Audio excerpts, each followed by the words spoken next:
RDTDaily.com presents a Tarabuster with comedian Tara Devlin. All right. What's up, guys? This is Tara Devlin. Yeah, I'm sitting down again. I know. I'm getting old. You can still see the producer. He's asleep. He'll get up later and he'll come over and start working. And by that, I mean stepping on the keyboard. And I have a hair in front of my face. Where is it? I can't find it. All right, there it is. Guys, sorry. As soon as I started the show, the eCam crapped out. So I don't know. Hopefully, everything's working. But it looks like it is because I see people jumping into the chat room. And that's great. So if you're on any other platform, come on over to youtube.com/C for channel /Tarabuster. And you will like it. You will hang out with the cool people. I hope everything is running fine. I don't know. It looks a little jumpy to me. I won't kid you. All right. We have a very packed chat room already. So thank you, Jim, right out of the gate for your super chat. Thank you, Richard W. Another great show, Tara.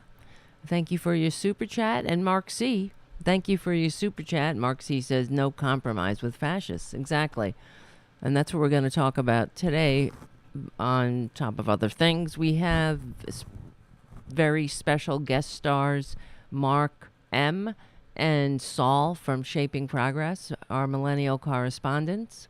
And thank you, Mark. Mark says all is well on this end. That's good to know, because I don't know. The producer's asleep, so how the hell do I know? So, all right, let's start. What else? Well, before we begin, please become a patron if you can at patreon.com/Tara Devlin. That'll keep this show going and growing, because we get it. We need it. We need it.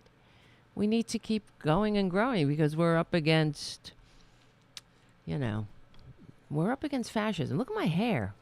Couldn't I even get the goddamn brush out before the show? I don't know. I have body dysmorphic disorder, but it doesn't mean, I don't know. I'm not going to criticize myself. That's a problem. All right. I tell everybody else, don't do that. It's bad karma, but there I am doing it. Isn't that the way life goes? Let's start out. First of all, okay, SoundCloud, iTunes, Stitcher. Please give the show a good review on iTunes because that helps get us up in the algorithm. If you haven't done it already, that will help.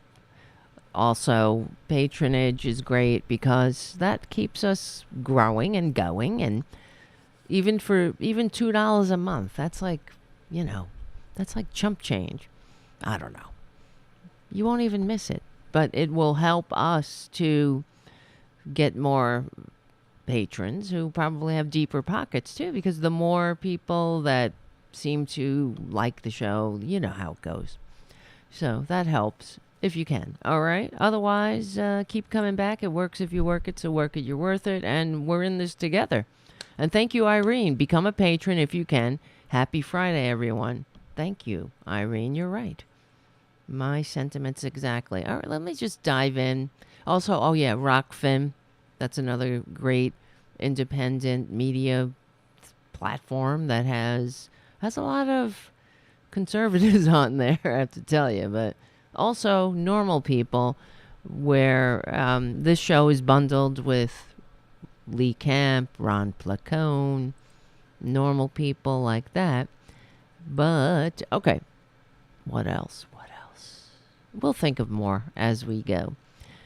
I just want to dive in because this is the Friday show. We have a tighter schedule, and Mark and Saul are calling in in about a half an hour, so I want to have as much time with them as possible to get their take on it, because we wanted to talk about how do we fight fascism. If you go over to Join Shaping Progress, there's a list of books recommended to read, and one of the discussions on the Shaping Progress show on Wednesday was violence versus nonviolence. And I'm interested in this topic, and we'll talk about that with our millennial correspondents in a few. But let's start off with a story that is closer to my home, because you guys know I live in New York, and Alexandria Ocasio-Cortez is my representative. And there's a lot, the NYPD are I guess the saints who walk among us or something. They're the salts of the earth. Frankly, every dealing I've had, not every, but 90% of the interaction, that I've had with cops, I don't know, 90, maybe 80%, when I had to call on them to help, it's not been good. There's a lot of assholes in the police force. No offense, cops. One day when we get together, I'll tell you all the stories of, and it's really ridiculous. They kind of need to be, get back to the protect and serve part, because a lot of them are out of control. And we know there's been movies about it. The corruption that was once rampant in the New York City Police Department is goddamn legendary. Oops. I dropped my phone and my iPad.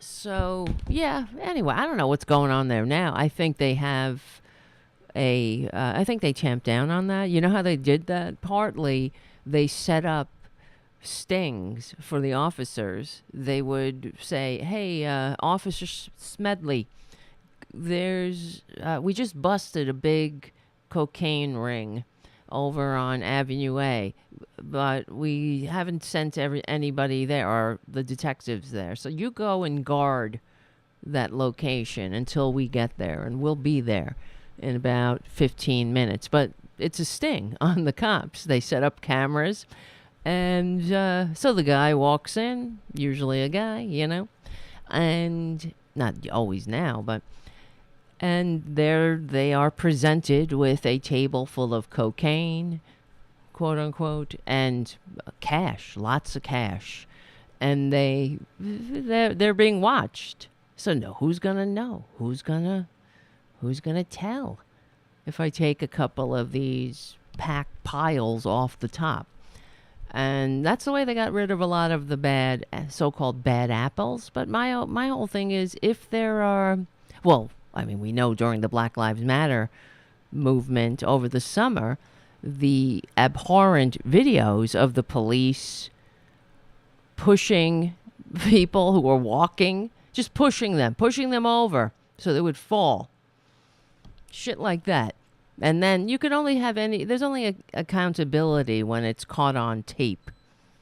So it's getting really ridiculous. So we got to walk around with goddamn body cameras. But here's it's this, in my opinion, is sort of like Nancy Pelosi's refrigerator, showing us her refrigerator, the things she couldn't do without, her $15 a pint stacked ice cream in her two of her side-by-side $30,000 refrigerators. And so this is kind of that, along the line of that. Tone deaf, but also speaks volumes about where we are.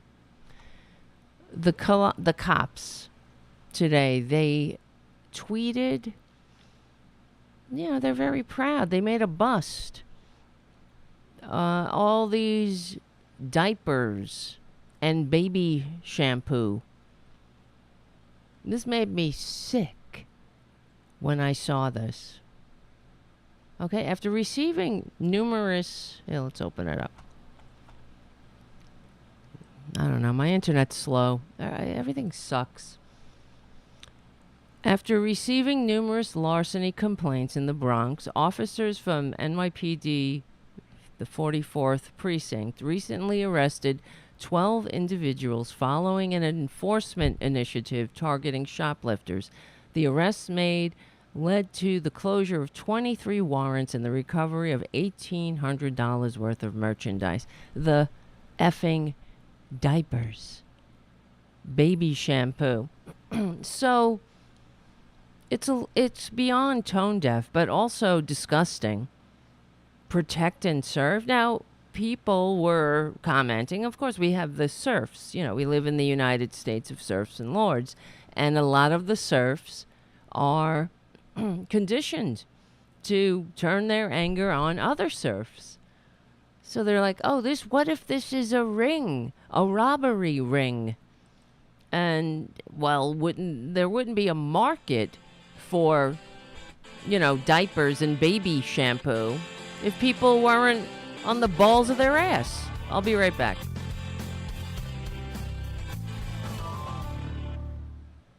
Here's from Vice. We're talking about the NYPD that proudly posed and tweeted it out. They have since deleted it, but they tweeted out their bust.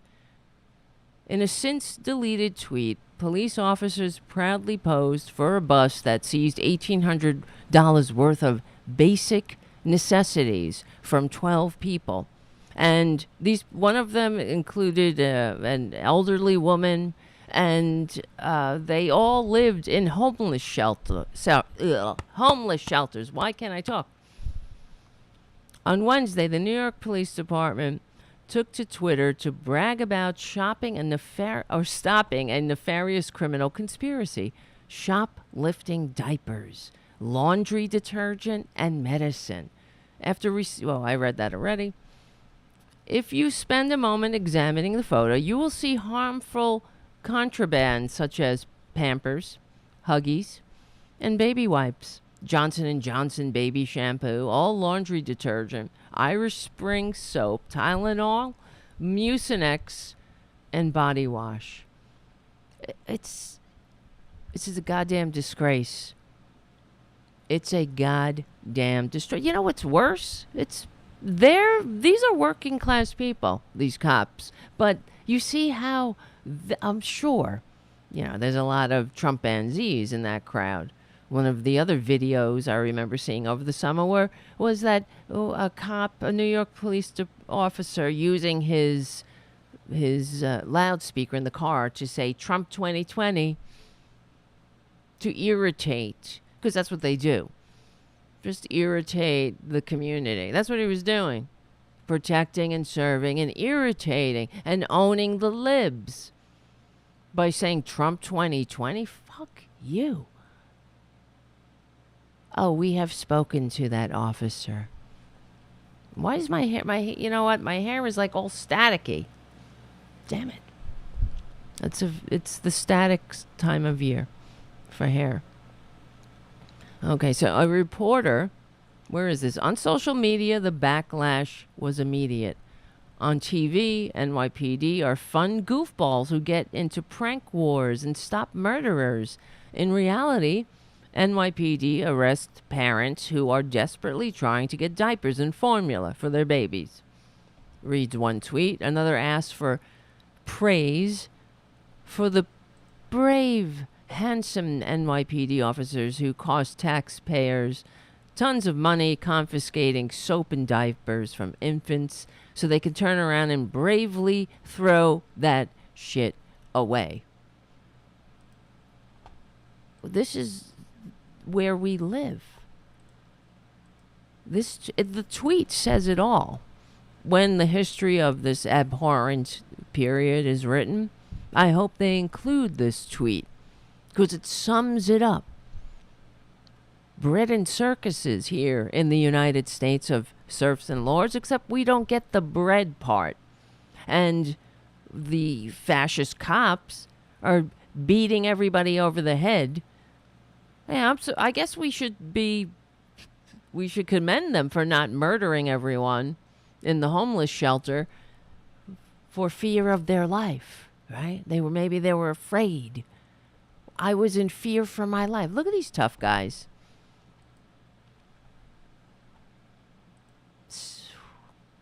So Yeah, don't worry though. Wall Street banksters are free to roam and laugh all the way to the bank. Because that it's easy to arrest homeless people, the politically unconnected, the poor. They have no big friends in high places. So that, they're at your mercy. If we live in the richest country on earth, and that's what I keep hearing, and it's true, we are so rich that billionaires are jerking off in space. One just made this giant yacht that was so big it needed another yacht to service it, and it won't be able to go to sea unless it can destroy a historic bridge. That's the world we live in because we allow it. And the reason we allow it is because the powers that be have turned the dumbasses, they've turned their anger down at the people lower on the ladder. And it kind of reminds me of another cop incident on social media where was this? Yeah, here it is. This was a few years ago. No, it was only 2019. Officers pose with a homeless quilt made from confiscated signs. So they were on, I guess, where is this? Squeegee Patrol or something like that? Panhandle Patrol. So instead of doing something about the root of the problem, why people have to panhandle, they go after the victims of the crime because this is where we live. That is fascism, corporatism. Every arrest for the politically unconnected, show me the Wall Street bankster in the next cell. You won't be able to because it won't be there. And like I said, right-wingers all over Twitter, most people are normal. They're like, this is disgusting. And others are like, oh, so you're condoning stealing? No, I'm not. But there's a bigger issue here. The theft is at the top. Turn your anger where it belongs. Don't hate the player, hate the game. These people are victims. And if it's a robbery ring, then they have identified a need in the market. And that need means that babies are going hungry and don't have diapers. In the country that is the greatest country that ever lived. I am so sick of that propaganda. The best, we're the greatest. American exceptionalism? You're goddamn right. That's exceptional. We're exceptionally stupid and divided. And now we have an exceptionally underwhelming grifter with his tiny orange fingers around our national neck, and he's squeezing us until the life escapes, I suppose. I'm trying to find that goddamn picture. Let me see. Homeless. Quilt? Cops. Everything is set, and then I start the show. And then... you guys understand, though. Here it is, from the BBC. Alabama police apologize for insensitive homeless quilt photo. Here we go. There, everything is slow tonight. Everything I'm touching is slow. Like this. Why isn't it? Not sure if you can see it. But there they are. Laughing, smiling. They should be proud. Their mothers must be proud.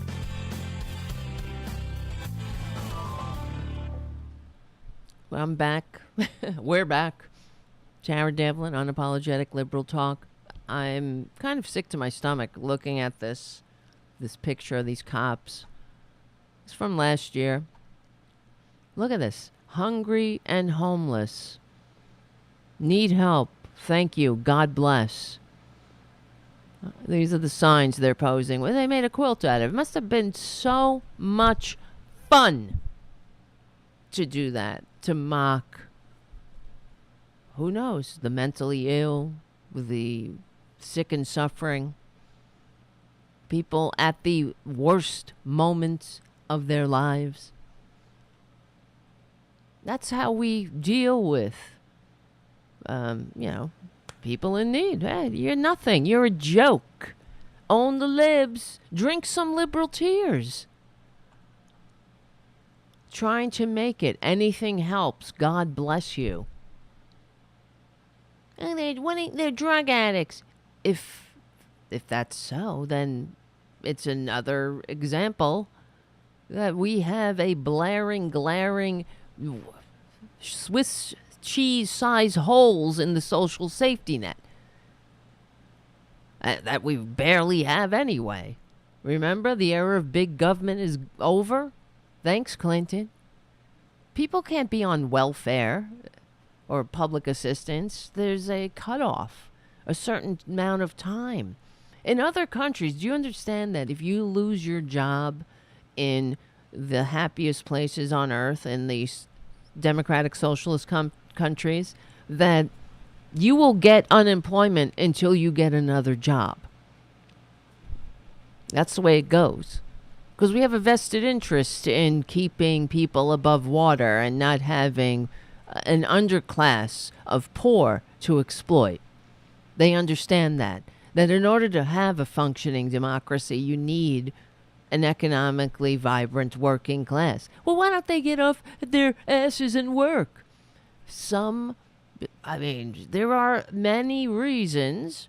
There could be sickness, addiction. There's other, simple reasons of the rug gets pulled out. In this country, it's easy. The American people can't save $400. They're living check to check. Do you know how many people are living, young people, they can't get established? They can't get out of their parents' house because whether they want to or not, their parents were able, they were products of the New Deal. They lived in a time when government built the American middle class, and Reaganomics destroyed it, and Clintonomics. And this is the byproduct, because that's why Republicans are all about, we know that they're full of shit, but they're all like, oh, back the blue lives matter, when we know it's not about the individual police officers. It's about controlling the underclass. And in their minds, it's those with darker pigment. You know that. It's like, as soon as they say it, it's the buzzwords, they think people with darker pigment. Same, like when they say socialism. Yesterday we played the clip of Joe Scarborough talking about socialism. Oh, yeah, pointy-headed liberals are saying, when I say socialism, they say, well, socialism is when you control the means of production, and he's, in a mocking voice. When people say it, they think government encroaching on our lives. Oh, you mean they're misinformed and malinformed? It's anything that has to do with the government. You understand, they have been propagandized to cheer their own demise and bite the hand of anybody trying to throw them a lifeline. Throw each other a lifeline. Because they're goddamn confused. On purpose. Like yesterday, we read the tweets of that woman who has COVID, long COVID. She got COVID, she recovered from COVID, but now she has long COVID and she can't walk 500 feet without getting out of breath. She can't. Her heart is damaged. Her lungs are damaged. But she still can't bring herself to understand that a $300,000 bill is not normal in every other country. I don't want to tell people what to. It's all freedom, freedom, freedom, freedom. But you're not free, assholes. If you can't go to a doctor, you're not free. If you're sick and you're being harassed by a goddamn insurance racketeer for $300,000, by the time she gets to the phone to pick up the 10th collection call of the day, she's out of breath. Hello? Right? Oh, I'm sorry, you're behind on your bills. When are you going to pay, bitch? Fuck you, pay me. Oh, you can't? Go die. This makes me sick. But worse than that, it makes the entire country sick. And just their grins make me sick. It's beyond a misstep. It's inhumane. Where's the humanity? Where's the protect and serve in this at all? Protect and serve. You know, as far as the New York City Police Department, they are protecting the Wall Street banksters and serving us all up on a platter. That's what they're doing. Protecting and serving the corruption. The corrupt power structure. And that's why, like, for example, when Scott Walker attacked unions in Wisconsin, he left the police union alone because they need the cops to bust everyone's skulls. To bust the skulls of the Democrats, the small d Democrats, the anti-fascists, the patriots, the actual patriots fighting for the promises we were guaranteed in our documents. And you know what? That so many paid for with their blood. You know? Not what did they pay for? They died so banksters can ride everybody to the bank, I guess. And we vilify human beings and in the worst situations of their lives. Everything to keep us divided. The greed, like I said, is the only value. Greed is the only American value. Holy shit. Wait, hold on. What time is it? Thank you, Jeffrey Giraffe, for your super chat. Another amazing super chat. What? Oh, we have a troll haiku. Elmer. I wish. What's wrong with you? I want to see what he said. I can view it. Oh, no, I can't. Once it's deleted. It doesn't matter. I don't need to see it, but I just wonder sometimes. Elmer was hidden. What was he saying? I hope was he saying Blue Lives Matter or all lives matter, right? But if Black Lives mattered, we wouldn't have to say it.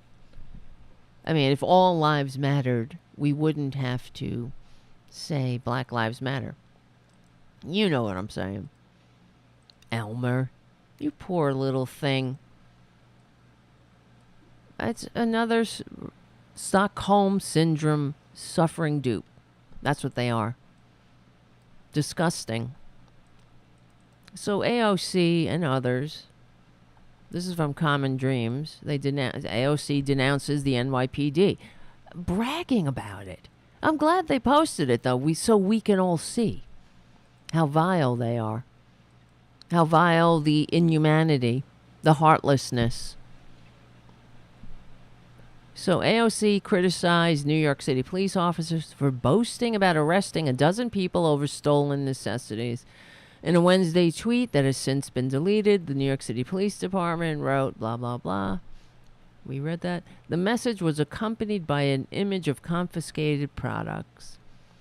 When I talk about violent conditions, this is what I mean, AOC said.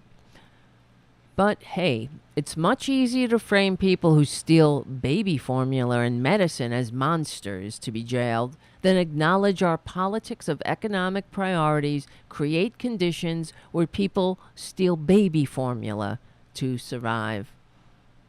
Isn't that gross? There's no humanity. Why don't they say, what's up? And direct them to social services. But, you know, those services aren't funded.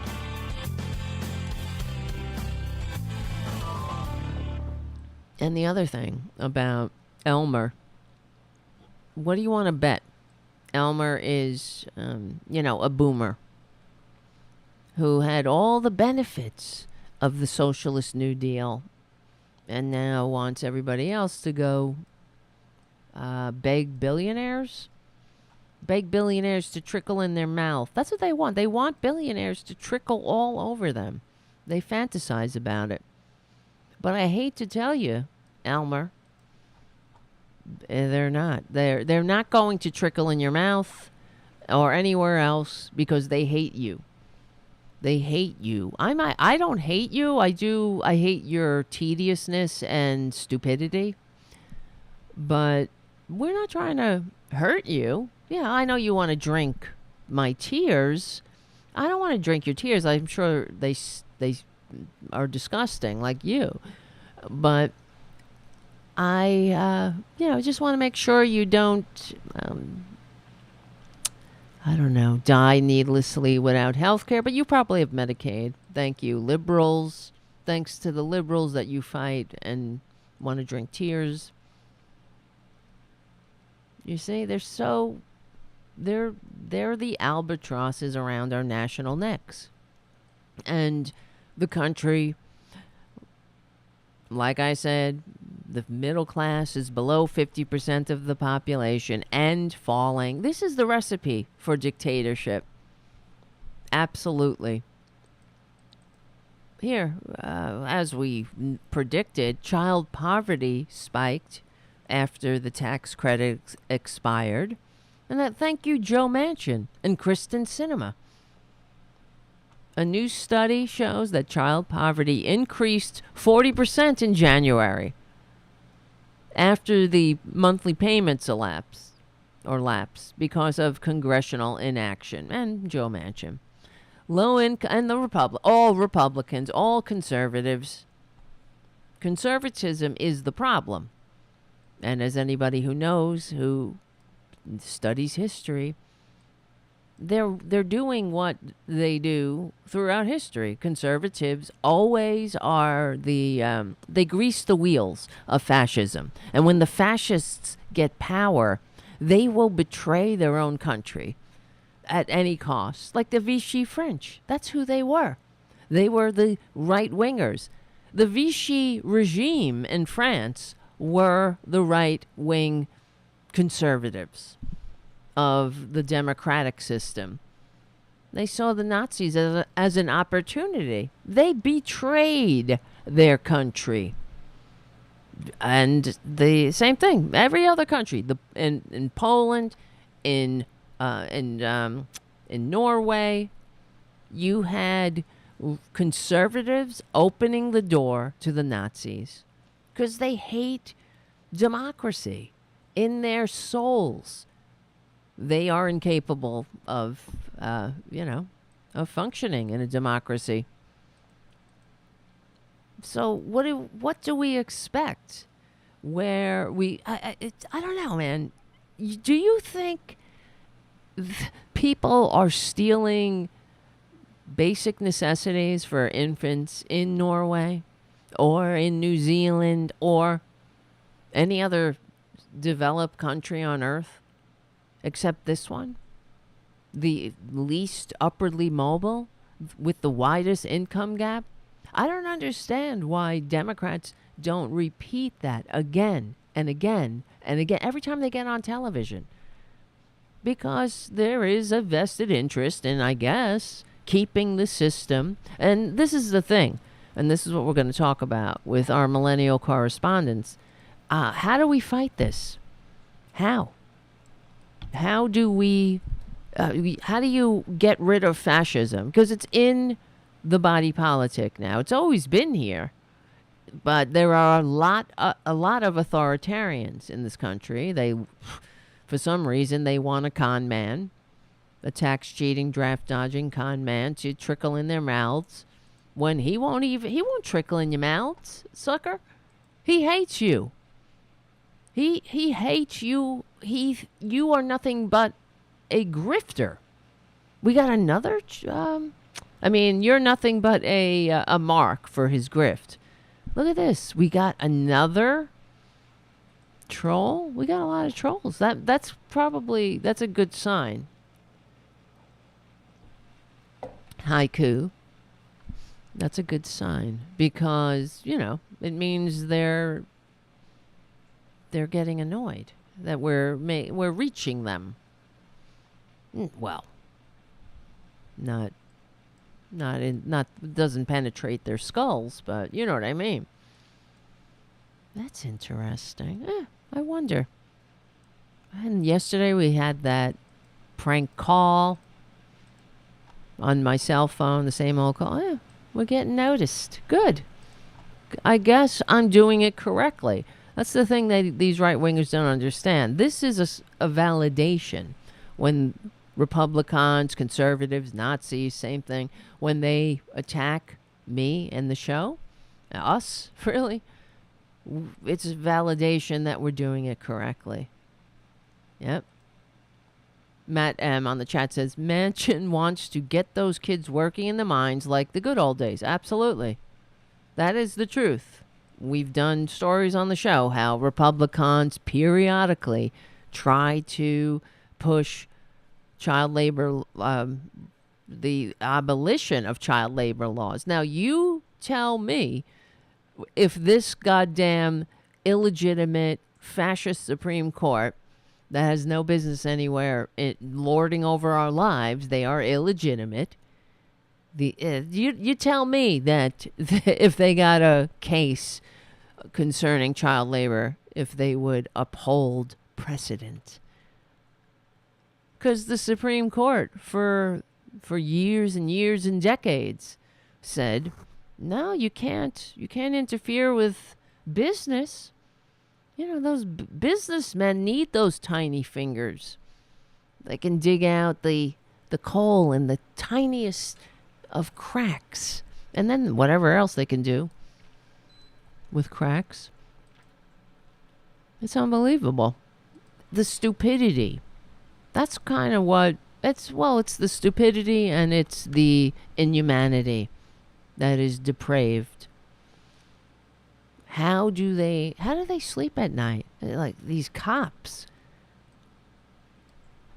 They have to, it has to be, they must be right-wingers because, trust me, there are right-wingers. Well, I was in the National Guard and there are right-wingers there. But there are normal people there too. Don't be fooled. It's true. In fact, did I tell you when I was in basic training, one of the drill sergeants was asking us if we were registered Republicans or Democrats, and they went down. He was just talking, and one of the soldiers with darker pigment said, "I'm a Republican," and the drill sergeant said, "What the hell are you doing being a Republican?" He was also someone with darker pigment. I was like, really? The fuck? So anyway, yeah, smash the like button. Why not? It'll help. I think we're getting more people. So we have on the phone. Let me hold on a second, guys. I'll come right to you.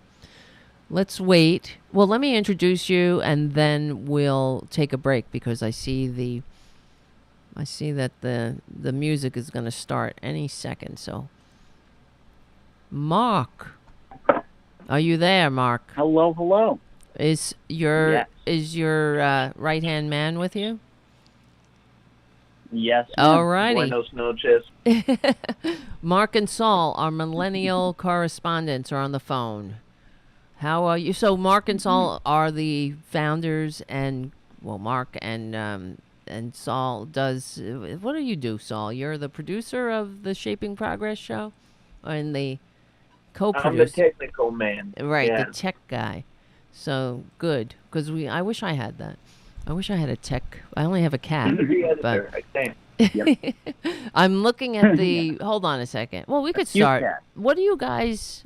Just be prepared. The music's going to start any second. So, all right. No problem. The other day on your show, you were discussing fascism, and this is a big topic, clearly, because we're fighting fascism. And you said something about violence. Can we explore this topic? How to fight fascism, violent or non-violent? And because I think, my opinion, I mean, I'm still kind of flushing it out for our time, because you have to respond to whatever the things are different. We won't be storming the beaches of Normandy this time, but there will be a time if the Republicans get power. And now, what about now? Wait, hold on a second. These are things to ponder. We'll be right back with Mark and Saul from Shaping Progress, talking about fascism. All right, we're back. So, guys, you guys there, join shapingprogress.org. All right. So you were saying on your show something about violence. What do you think, or what's your point of view on that, about violence, fighting, using fire to fight fire? Yeah. So we were talking about the new document that we posted on the website, and you can find it at joinshapingprogress.org/playbook. And it's the political playbook, so it's kind of a handbook. That's good. And we were talking about step number 1 is educating yourself. Step number 2 is mutual aid and indirect action. And step number 3 is direct action. And in the step number 3 part, we kind of gave a disclosure that said we don't condone violent direct action, but in certain situations, it's a necessary role in political action and changing the tides. And I think what we kind of put that in there for is, I mean, if we look at the American Revolution, or if we look at Nazi Germany, or if we look at even Soviet Russia, all of these regimes couldn't be changed with nonviolent action. In some cases, it was other countries' militaries. In the case of the American Revolution, it was a bottom-up revolution. And at this point, with the development of the way fascism has gone in America, we're not going to be able to do everything non-violently. And I mean that to say that if things get really out of hand, we can't just stop the establishment by talking about stopping the establishment. Part of the geopolitical strategy of fascism relies on violence. It relies on democratic and peace-minded people to want to avoid conflict. And the thing is that mindset is going to force a situation of self-defense at some point in which, violence may be necessary. Right. Yeah. But it's always, always should be a last resort rather than your first conclusion. Yeah. Right. Well, because, see, the anti-violent response to violence is what turns the people, what turns hearts and minds. So, like in the civil rights movement, it started to turn. Well, there were a lot of controversies within the civil rights movement where, for example, Martin Luther King was strongly for nonviolence, and then there were others that were said, no, we need, sometimes violence is necessary, like the Black Panthers, Malcolm X, and how are we going to topple this regime if they're violent and they don't even give us a seat at the table? There's no way to fight it through the voting, and so. But the thing is, so the average American at the time, watching on TV, watching people be hosed and attacked with dogs and being beaten with billy clubs, that is what started to turn the tide against the regime, against Jim Crow and all of that. So, but you see how, we have a lot more work to do. Now we have backslid so far. But I don't think that, in my opinion, I don't know. This is why we're talking, and I'm still kind of flushing it out. There is no way to go up against a government that has all of the power. They have the machine guns, they have the tanks, they have the drones. There is no way that you can. Exactly. They have surveillance. They have. What's that? One of the biggest things they have in their arsenal. One of the biggest things they have in their arsenal is apathy in general support. Yep. People don't like change in general, and so.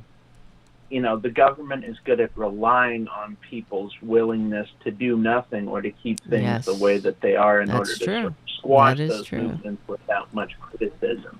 Yes. Yep. That's why they turn people against each other. Go ahead. Sorry, Mark. Yeah. No, it's okay. And I was also about to say, when we're talking about potentially acting violently against the fascist actors in this country and other countries, we have to remember that that's all illegal, so the hesitation on the side of anti-fascists is going to be, are you willing to go to jail for those causes? Right. And that's a big part of why we don't condone that kind of thing. And you saw that. That's why I mentioned the American Revolution, is because at the same in their time it was perfectly illegal too. So, right. Yeah. Well, it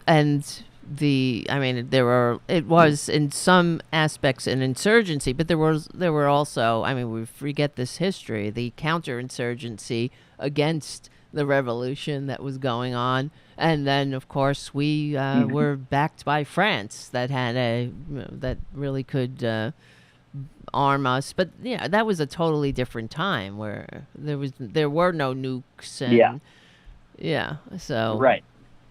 There were also rules of warfare and that kind of decorum that people were abiding by. Well, not all, but yeah.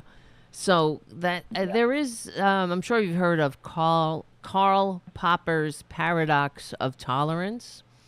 And this is something that Republicans are always, a lot of times, I'll get, I'm sure you've seen it, and on your own feeds and whatnot. Oh, you tolerant liberals!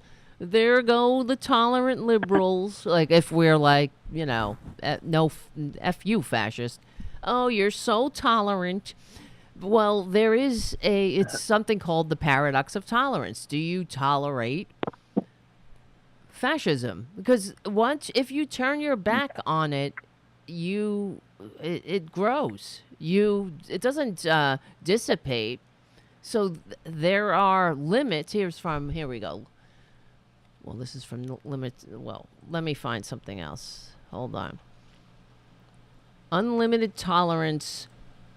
This is what Karl Popper's paradox of tolerance. And he said, unlimited tolerance must lead to the disappearance of tolerance. If we extend unlimited tolerance even to those who are intolerant, if we are not prepared to defend a tolerant society against the onslaught of the intolerant. I mean, maybe this is getting too murky, but the fact is, there's actually a very succinct, let me find it, a cartoon that explains it, that you can't tolerate. Go ahead.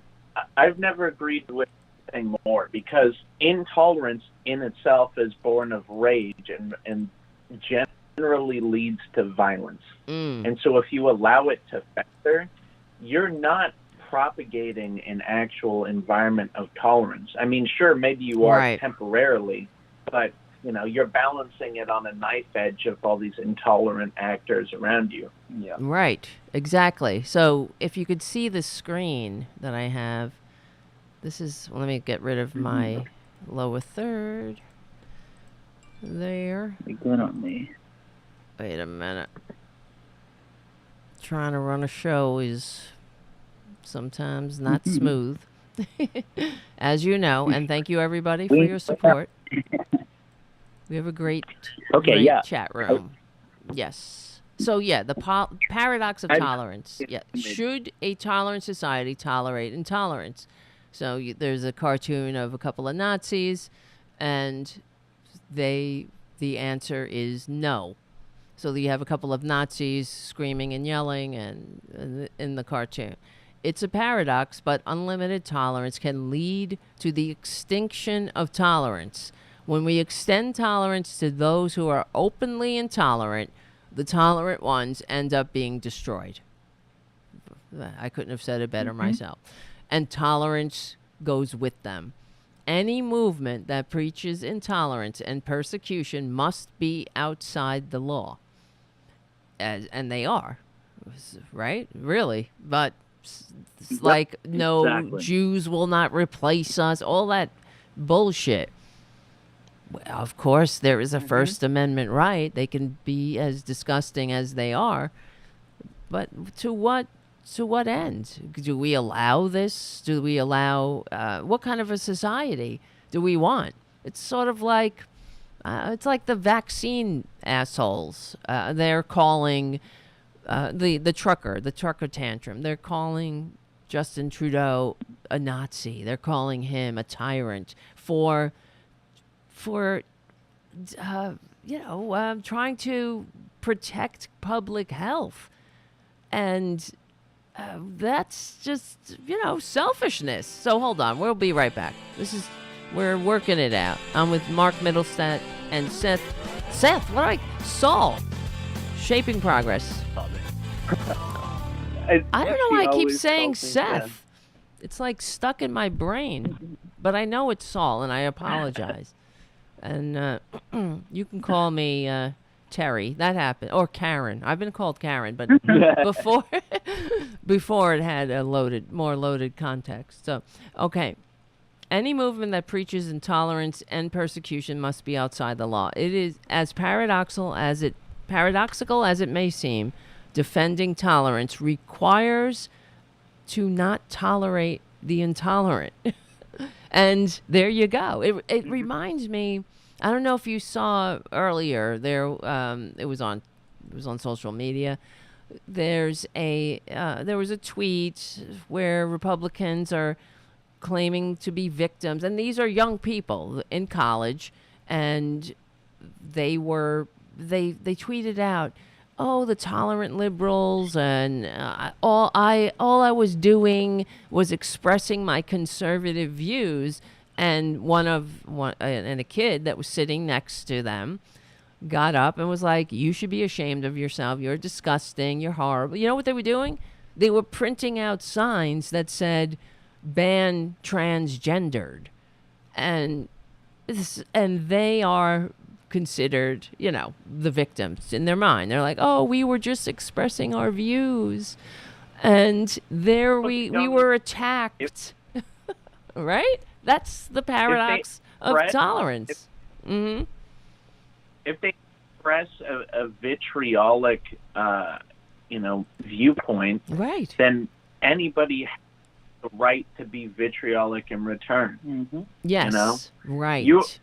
If your point surrounds bigotry, then other people are allowed to exclude you in the same way that you want to exclude others. Right. And it's one thing also to express a viewpoint, especially it's one thing if your viewpoint is awful like that, and then it's another thing to say we should elect a lot of people to pass legislation to make that impossible, to be transgender, or to abortion, to have affirmative action policies in your school or workplace. And all of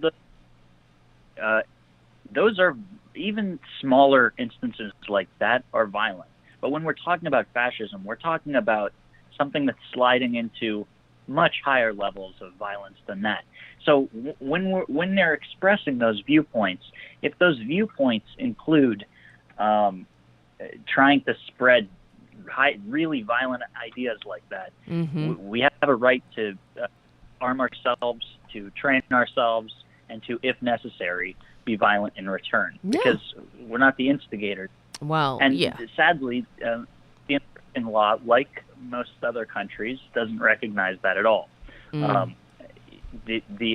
we're seeing with the Republicans is they can talk all they want, and the more that they're going to continue talking, if we keep allowing those kinds of statements and sentences within free speech, we're going to get really screwed, and we're going to have a really violent system. And that is, we cannot tolerate. Yeah. Exactly. That's the paradox of tolerance.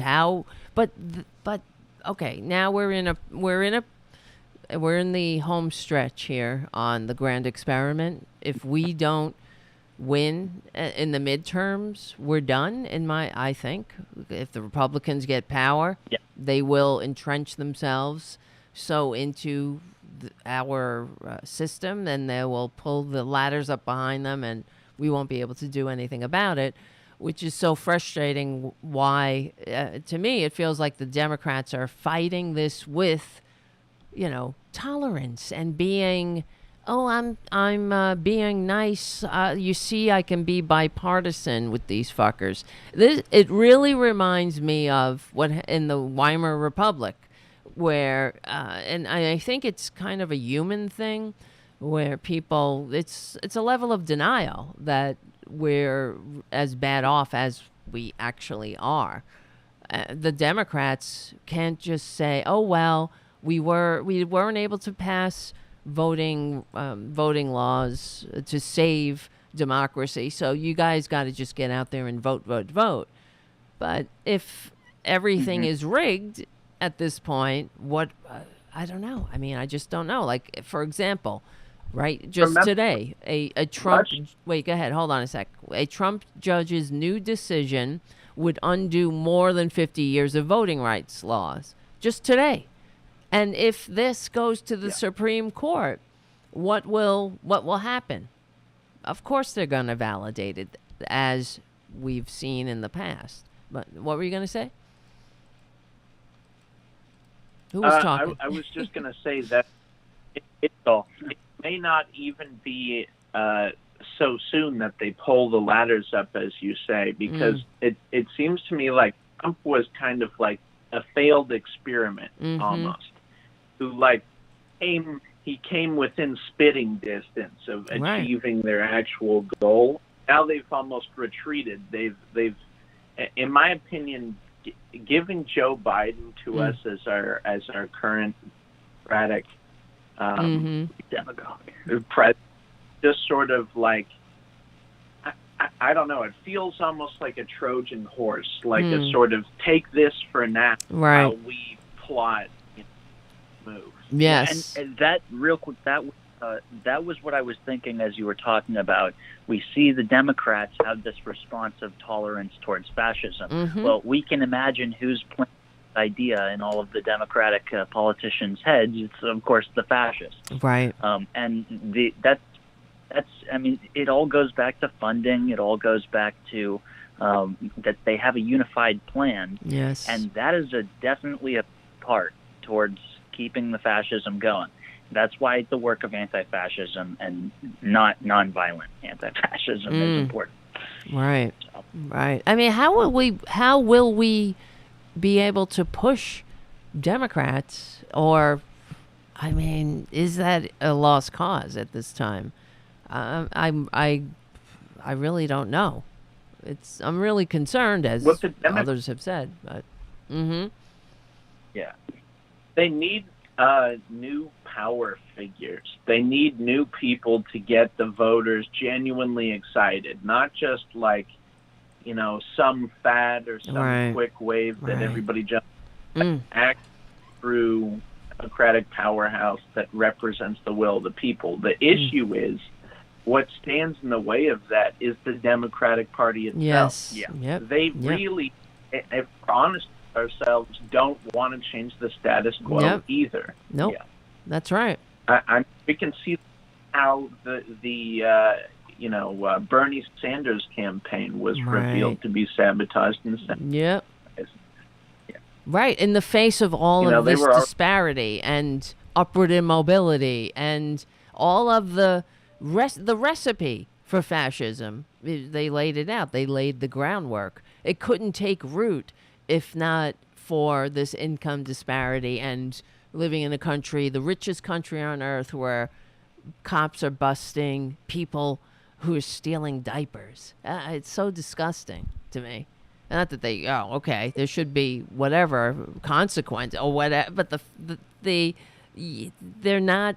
They're attacking the victims, not the cause. We should all be outraged by that, and I don't know. I think that so many are asleep. Yeah.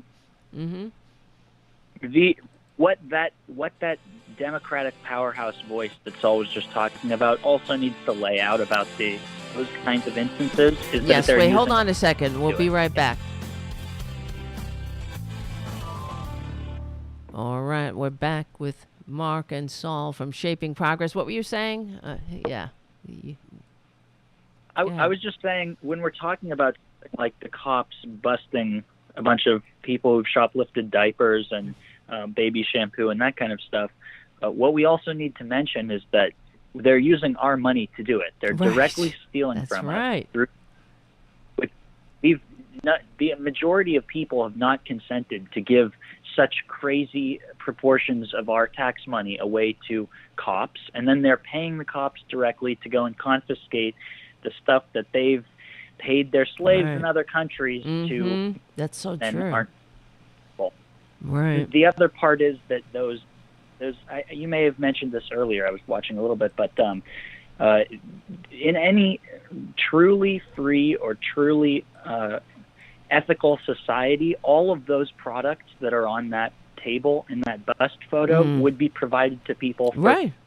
So in that society, there would be no need for shoplifting. That's and right. those companies have no incentive to pay cops to steal it back from the shoplifters. Exactly. Yeah, and luxury and eat should be the things that are unaffordable, that cost money. Right. Things that are everyday, and like keeping yourself clean and fed, and keeping your child healthy and clean and fed. These and are having not clothes things, on your back. These are not things you should paying a premium for. And what you see time and time again is a couple of companies just nail the whole market down and make you pay whatever they want.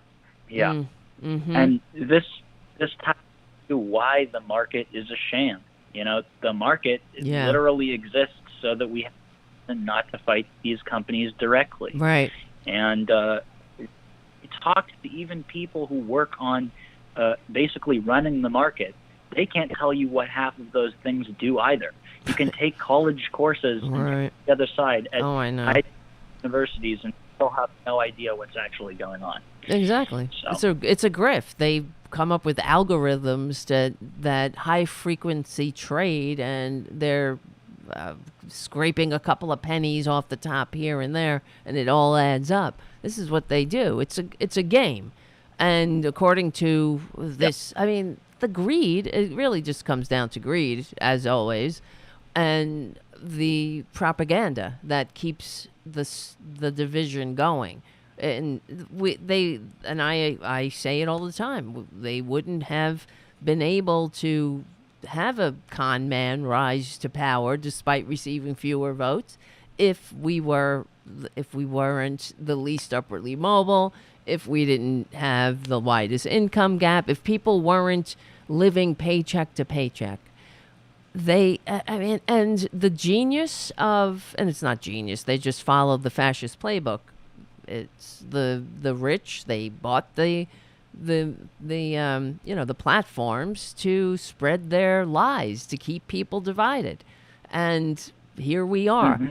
As like, for example, with inflation, everyone's turning on, well, of course, Joe Biden, but as if, he can just wave his magic wand when greed is driving the price hikes, right? We read the story. Starbucks, they're profitable. All these companies are reaping record profits. Their CEOs are getting record raises. They're making more money. Billionaires are 66% richer since the start of the pandemic, and they're raising prices.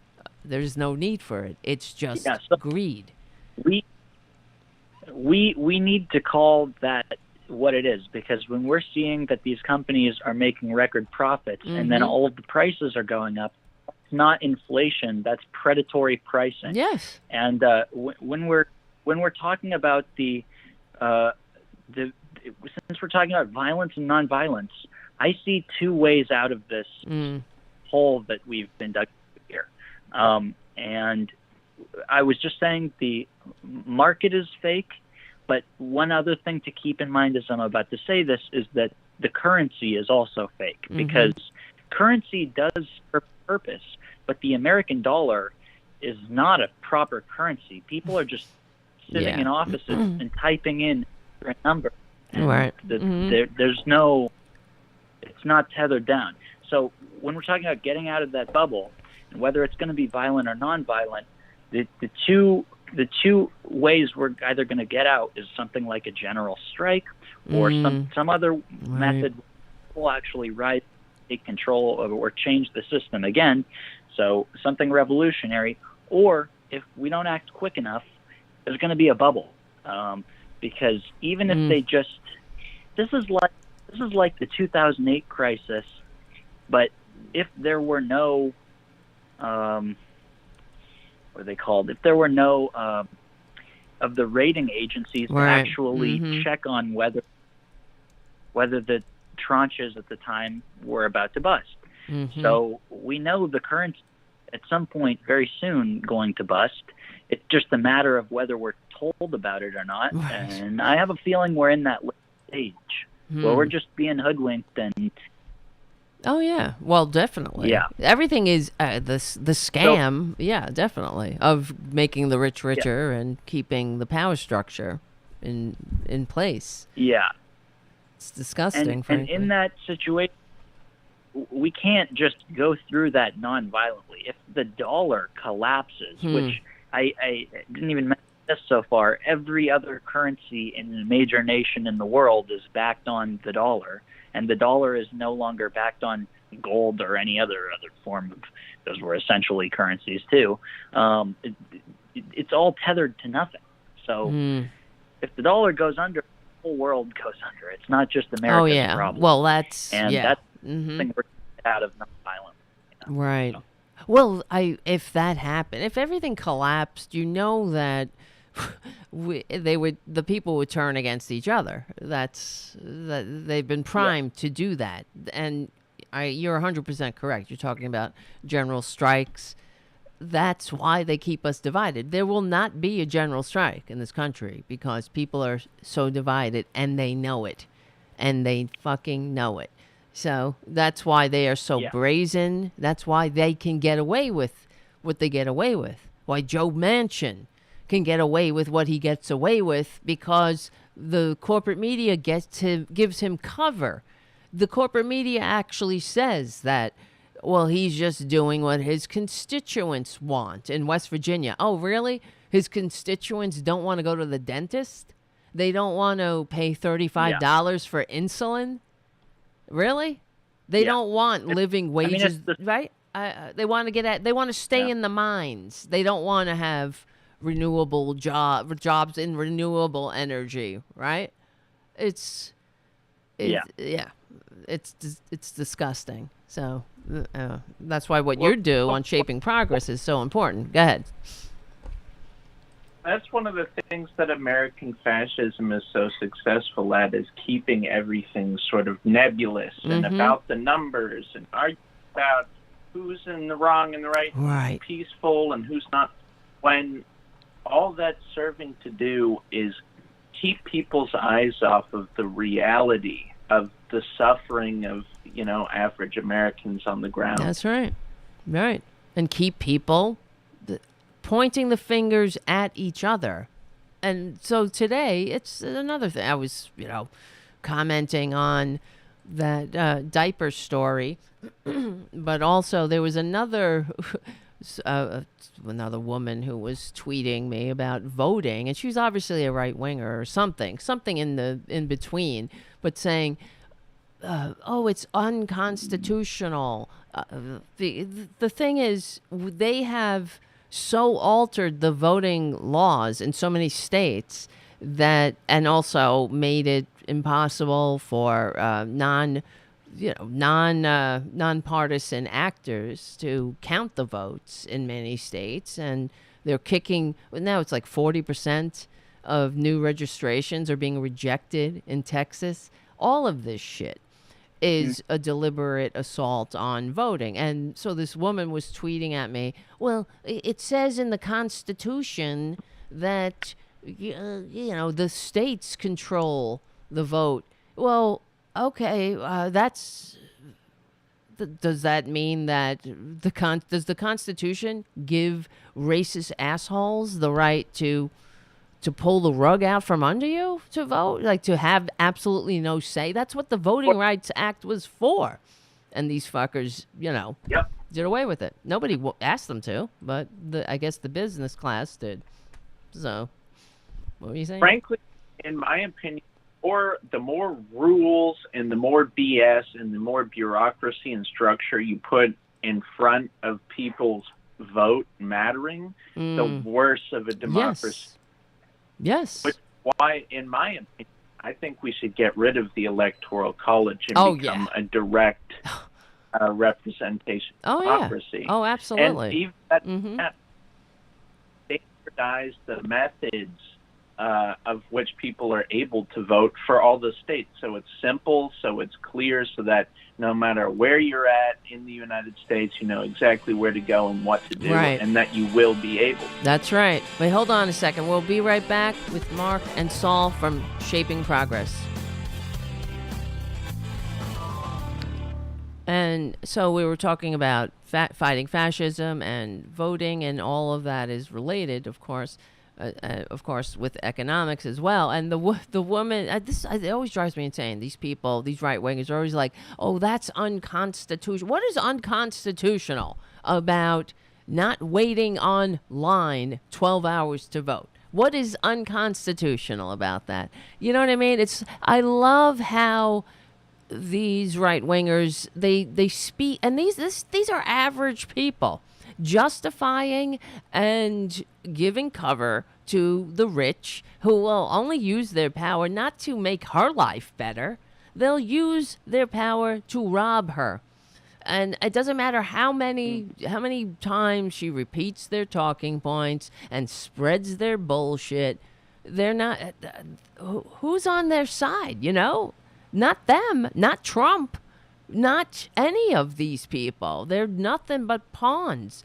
It drives me insane how they're nothing but pawns, and all they do is spread the talking points of liars and greed and oligarchs, really. So anyway, And they say it's unconstitutional. It's like wrapping their bullshit in the veneer of legitimacy. So for 50 years, the Voting Rights Act was non-controversial. All of the sudden, it's unconstitutional. It's sort of like Roe v. Wade, all of the sudden, right? Unconstitutional. Bullshit. It's, Mark yeah. In one of our episodes on... Wait, hold on. You're breaking up. You're breaking up.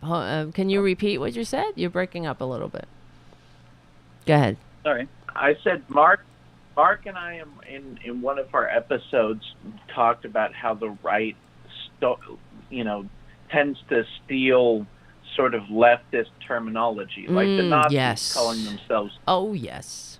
And so that, the Republicans realize what they want, but they also realize that they have to play within the rules of the game.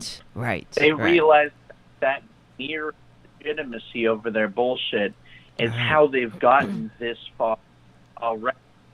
Yes, that's true. That's what we talk. Well, I always say this on the show. They wrap their lies in the veneer of legitimacy, but they have to act like they're us. You know what I mean? That's why we say we will win, because they have to. Oh wait, hold on. The stupid ad started playing in my ear. They have to pretend they're doing it for freedom. Like, for example, just what's going on in Canada with the vaccine, with the with the trucker tantrum. They have to pretend they're doing it for freedom and everybody else, when they're not. They're just, in that case, they're having a tantrum and they're searching for the superior moral justification for selfishness and endangering public health and doing all they can to keep the pandemic going. That's what they're doing. But exactly, you're 100% correct. They have to be like, oh, we're just fighting for we're pro-life, or my body, my choice, that kind of shit. They co-opt the language of actual patriots and it's so annoying that these Republicans, they never, I don't know, they don't know history, obviously, and much less reality, but this is what happens all the time in history. It's the same game being played. That's why scholars all over the world are saying that the United States is on its last legs. The U.S. democracy is in the final throes if something doesn't happen. The Canadian scholar recently said we better prepare for a fascist USA by 2030. That's what he said. And where there are others, not just, here's another one. Who was it? Fascism scholar says U.S. is losing its democratic status. And that's not just, it's not a lone voice. This is all over. From the beginning, when Trump was elected, there was an Irish member of parliament that was that gave a speech. The United States just elected a fascist. What are we going to do about it?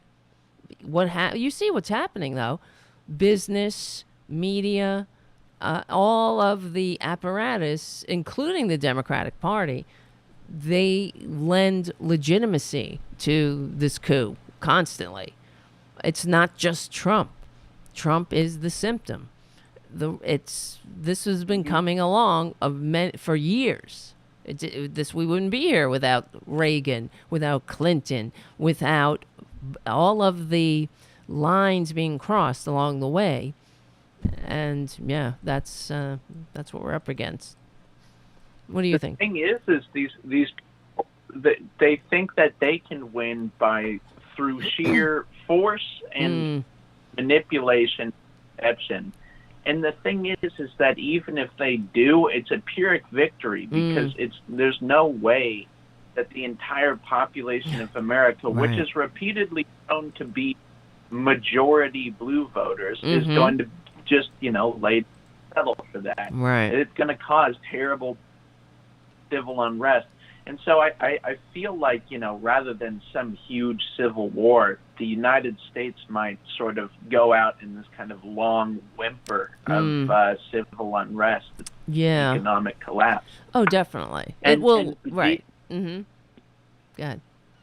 I was just going to say, the other thing that all of this whole conversation so far has been really reminding me is there's a common phrase among the left, and I would give the exception of a race war here, but they often say there's no real war but the class war. Mm-hmm. And when we're talking about them and the us, we're talking about the bourgeois and the proletariat. And the bourgeoisie, they're a minority. So the people that they're going to war with are the majority, and that's why they think they can win with exception, because they don't have numbers of the morality. It's all got to be a deception. Yes. And it's got to be a deception that ends with the goal of taking as much power from the proletariat as possible. This is why in the 14 characteristics of there's labor power is suppressed and I can't remember the other one, but right. Let me see. 14 characteristics. I'll look it up. It's a pretty famous list. Let me see. 14 characteristics. Fascism. Let's see. Here we go. I'm losing my voice. It's okay. So powerful and continuing nationalism. And you know what's interesting as far as there's a recent study about authoritarian characteristics in different countries, and the United States is going off the chart at this time, and that's because of Trump. But the lowest are the Germans. They have the least authoritarian tendencies because of their history. They know that nationalism, where it leads. Mm-hmm. Go ahead. What were you saying? We want to repeat that real quick. Oh, I just said they've learned their lesson because they've suffered. They've learned that nothing good can come of this sort of formation of government culture. And that feeling, what I was going to say is that feeling is tangible when you go to Germany. Like I have personally not been to Germany, but a number of my relatives have, and all of them have said that within the last 30, 40 years, every time they've gone to Germany, and less so in the last few years, last 10 years, there's a sadness when you're there, and all of the people, there's kind of a melancholy that's definitely related to the atrocities that have happened there. Because they know. Right. Well, I think I told the story about I met this girl from Germany, a young woman, and I was doing volunteer work for New York Cares. This was during the Bush administration, and I said, "What do you think about what's going on?" Because I was at the time crying fascist about Bush, especially going into countries that didn't attack us and lying us into wars and all of that, and the Patriot Act and torturing and, just the disgrace. And Germany didn't go along with Bush and was outspoken about violating the Geneva Conventions. Wait, oh my God, we're done. The Progressive Voices part of the show. Anyway, but she was saying that they don't appreciate nationalism in Germany because they know where it leads to.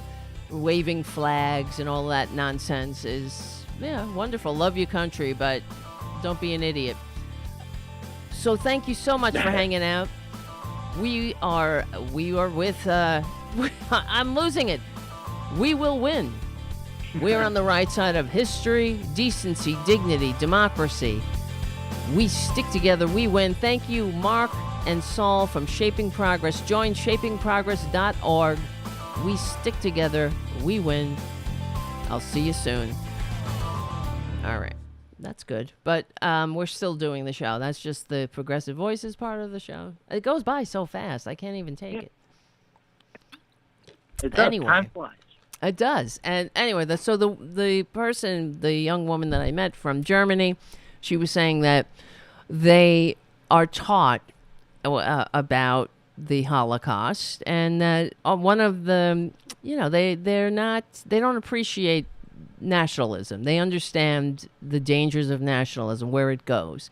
That's why when Trump is like, a lot of people say it's negative to call yourself a nationalist, but I'm a nationalist, and then they all applaud. A lot of people say it because it is Nazi, you Nazi bastard. That's you're a Nazi, okay? Waving flags and all of that bullshit. Didn't end well for the Germans. But the interesting thing about Germany is that it wasn't it took a while for the Germans to atone.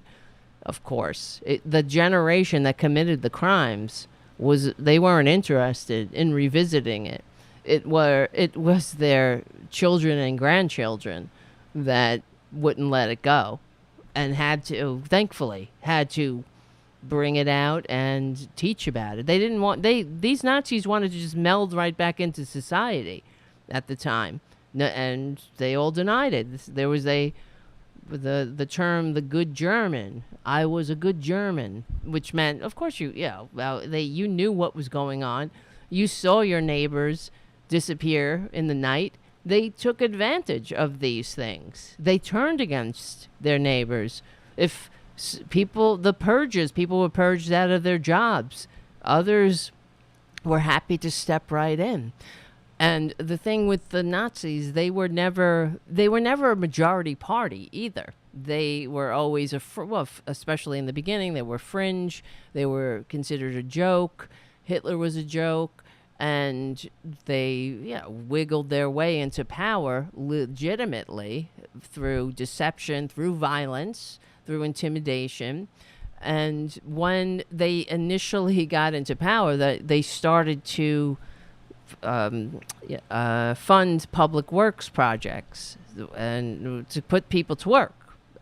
The Jewish purges and all that didn't start right away. It started slow. It began with the communists, because the communists were their political rivals. They had as many people. It was I don't know off the top of my head now, but they were giving the Nazis a run for their money. And so what Hitler did was he purged all of his enemies and then put everybody to work so they could feel pride, and it was a distraction. That's why when you watch all the old newsreels, people cheering, and he became, oh, okay, I don't like this Jewish stuff, but I can deal with, I like my job. We're at work again. And I always remember a quote from Hermann Göring when he was on trial. They said something about, the people, you didn't support you. And he said, but oh, how they cheered. So, and it's true. When you watch the newsreels and all that, it is chilling how others turned, not only, in other countries too, then the purges began in other countries, and of course, conservatives jumped right in because they agreed. You know what I mean? And I see this happening here. What's the difference when, somebody is coming down an escalator calling Mexicans rapists and murderers? That's the same thing. And then you have this young person talking about banning trans. Come on. It's like, wow. Scary. Go ahead. Sorry. And you see that, of course, the end to that sentence, which is pretty, indicative of where the Republicans are at right now. Right. The end of his sentence there was, and some assume are good people. Right. Some are good people, and that's it. I'm sure they think they're good people. I'm sure they think they're Christians. Like in the video with this young man, it calls out these fascist assholes printing out flyers saying ban transgender. And he's like, get the fuck out of here. And she's like, "Oh yeah, real tolerant, nice. Have a nice day." And he says, "Get out of here with your kind act. I'm sure you think you're a Christian too." And she's like, "Have a nice day. Yeah. You're gonna be on TikTok and all this." And he's like, "Good, because you're disgusting." But how anybody can print a flyer saying ban a segment of the human race? Where does that lead? We know where it leads. It leads to what we saw in the 20th century. Jesus Christ, it's unreal. Yeah, and that's why we need, when we're talking about nonviolent approaches to combating that and violent approaches to combating that, it needs to be clear that right. we need to stand as people who, when we see that kind of thing, say "fuck you," right. instead of "and I'm sure you." That's right. Person, and make it clear in that point in time too. If you try and act on that, we will respond to you in the appropriate manner. Right. In the appropriate manner, in that it's not nonviolent. Yeah. Because well, if right. we're talking, I'm Mm-hmm. I'm not for. Mine's working slow today. It's all right.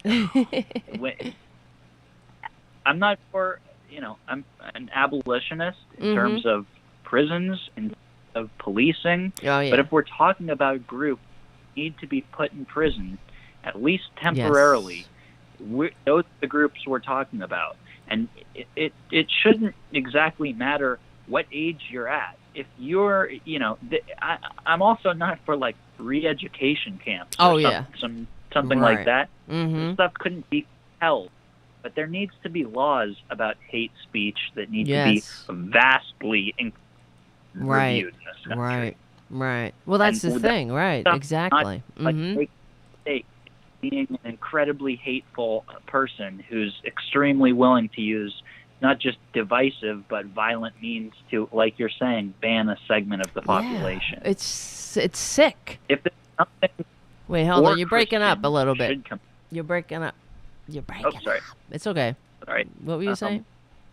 If that we or that Christians need to combat, either anti-fascists or Christians need to get together and combat. It's banning segments of the population. That's right. Well, that's why the Democrats, to me, they're such feckless and impotent, embarrassment sometimes. Fighting, bringing a strongly worded email to a gun battle. That's what they do. So you're not. I think we're past that point. Right? Mm-hmm. I was going to say as well. Putin has been so-called president of I Russia. know. Oh yes, right. And he has still, an opposition party that presents itself as serious, campaigns that. So, what you'll notice is, in order for, if it's like Nazism and there's no opposition, it dies out very quickly because it's easy to spot. But if you have a authoritarianism that pretends to have genuine opposition, then it's much easier for it to hide. Yes, that's the role that the Democrats often find themselves playing. As that's it. As most leftist Democrats find that to be. Absolutely. I think that's their role.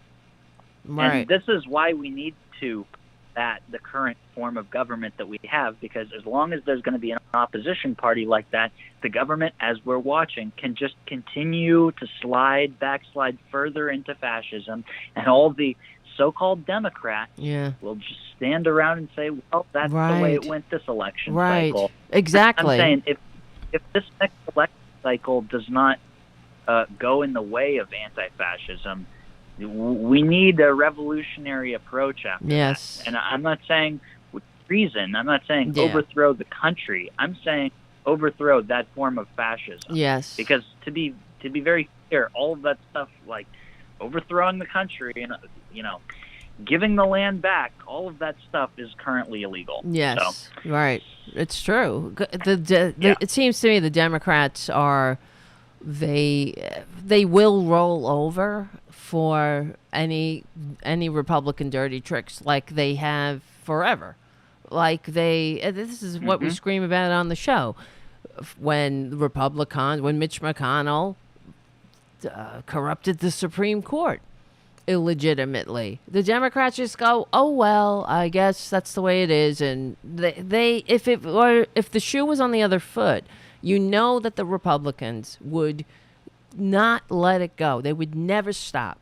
They're still talking about Benghazi, these fucking morons, and it's part of the sham. And the Democrats are just like, oh well, I guess the Supreme Court ruled that we can't have voting rights anymore. We can't have federal protections for voting that non-controversial that were upheld in precedent for 50 years. Oh well, and they don't go, no, this is an illegitimate Supreme Court. That the Republicans have so corrupted every pillar of democracy, we're in a crisis. You know what I mean? Instead, they're just calling for them to play nice. And I think that the Republicans, they know that, and they exploit that. So, yeah, like in Hungary, where what's his face, Tucker Carlson went and he did his show, and they all, they're kissing ass on these autocrats, but that's what they have, like you're talking about. They have this feckless, fake sham opposition that gives the illusion of legitimacy. The corporate media in this country drives me insane, everybody knows, but also because they call Putin a president. They call Xi a president. He's not, that in itself will blur the lines and it will prep this country for having a so-called president that doesn't leave power for 30 years like Putin. And everything Putin did, just like Hitler, is all in the veneer of legality. But of course, it doesn't matter who votes, but it only matters who counts the votes. They changed the constitution in Russia so he can keep power until 2030 or something. And of course that will change if ever he gets to that point. I don't know, if he lives that long, it'll change so he can be. It's like what happened in ancient Rome. They had a position called dictator that was only supposed to be in a crisis. The famous dictator was Cincinnatus. And that's why they called Washington the American Cincinnatus, because he gave up power. And that was during the Republic. Cincinnatus came from his farm, and he served his country, and then he went back to his farm without trying to rule the country. With Caesar, once it didn't happen overnight though, but all of the rich started to blur the line. So they had laws about consuls had to be a certain age. Then they blurred that line, and consuls had to serve only 1 year, and they had to serve equally with another person. That's how much they were afraid of one person gaining power, and they still fell to an autocrat. But it happened because the military started to owe allegiance to the generals instead of the Senate, even though they pledged allegiance to the Senate and people of Rome. And then it's like what's happening with Trump, and they want to create like in Florida, he wants his own Praetorian Guard, shit like that. And, they gave Caesar, he was dictator for a year, then they voted dictator for 10 years, then they voted dictator for life. The lines kept blurring. All of these assaults on their republic. Of course, it was ruled by the rich. It wasn't like what we're supposed to be that's why we're a democratic republic, because we vote for our representatives, and it was inherited, and it was all due to wealth. But We're in Yeah. big trouble. And I don't know if the Democrats are up to the task of, anyway. Yeah. There you go. Yeah. What were you saying? Well, we do have to remember that although we're supposed to be a democratic republic, and we do vote on who goes into office, and supposedly those votes are what elects, we have zero control over who we're voting for. You can't just run as a regular person for office, even though many people will tell you can. Oh, yes. You need a lot of money, and who's going to give you a lot of money? It's the corporation. Oh, yeah. And that was the 14th point I forgot about, by the way. It was labor power is suppressed and corporate power is protected. That's right. And in that situation, we might be a republic in the sense that we're voting for people, but we're not a democratic republic in the sense that anyone can run and speak democratically for a majority of the population. And in many cases, it doesn't take a majority of the population voting for you to get elected. That's the other thing, where we have this built-in bullshit where, it's part of gerrymandering, but the Electoral College, that's a stopgap for democracy truly breaking out. And the fact that we had a con man who squatted in the White House despite receiving fewer votes on the slimmest margin in any electoral win in American history, and then went around strutting like he was a freaking, he had a mandate to be a fascist. And the other thing, when you think about it, not at least, but Hitler started putting people to work. He built the Autobahn and shit like that to distract and give them something to disregard the rest of the atrocities. We didn't even get any of that here. Trump never did anything. He just talked about it. He just said he was great, and we were all supposed to be like, yes, my lord. It's very fucked up. These Trumpanzees are a really scary bunch because they have they don't know history or reality, and they're eager dupes of a con man that's helped kill nearly 1 million people now in this country. Really? All right. It's what? My head is being. I'm like blowing my own mind when you think about it. It's unreal. Yeah, and the other thing is, if we were a functioning democratic republic, Trump would be in jail, and he would have been in jail while he was supposed to be completing his term. I mean, obviously, this is the power of the fascism that we're encountering. They can continue stringing us along, making us think there's a chance he's going to go to jail, and there's a chance he's not going to run again. Well, that's why you can tell he is going to run again, and they'll most likely agree with you. We're all prepared for that outcome. Right. They're laying the groundwork. Exactly. Yeah. What makes me sort of darkly chuckle in a way as well is that both Hitler and Caesar came to power in an environment where the government was ineffectual. Yes. Oh, no. Hold on. Oh, no. The stupid phone went out. What the fuckity fuck? Host and call now we're going to screener see line. how this. Please enter your show or meeting number and made. press pound. We're going to. Let me see. My show number. Enter your 6-digit PIN number.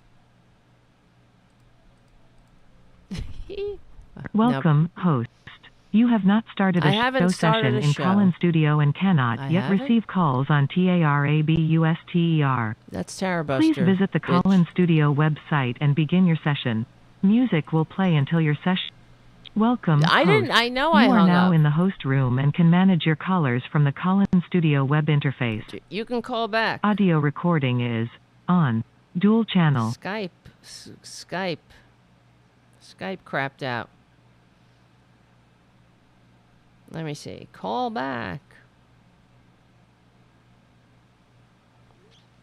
Anyway, this is what happens. Become a patron at patreon.com/Tara Devlin.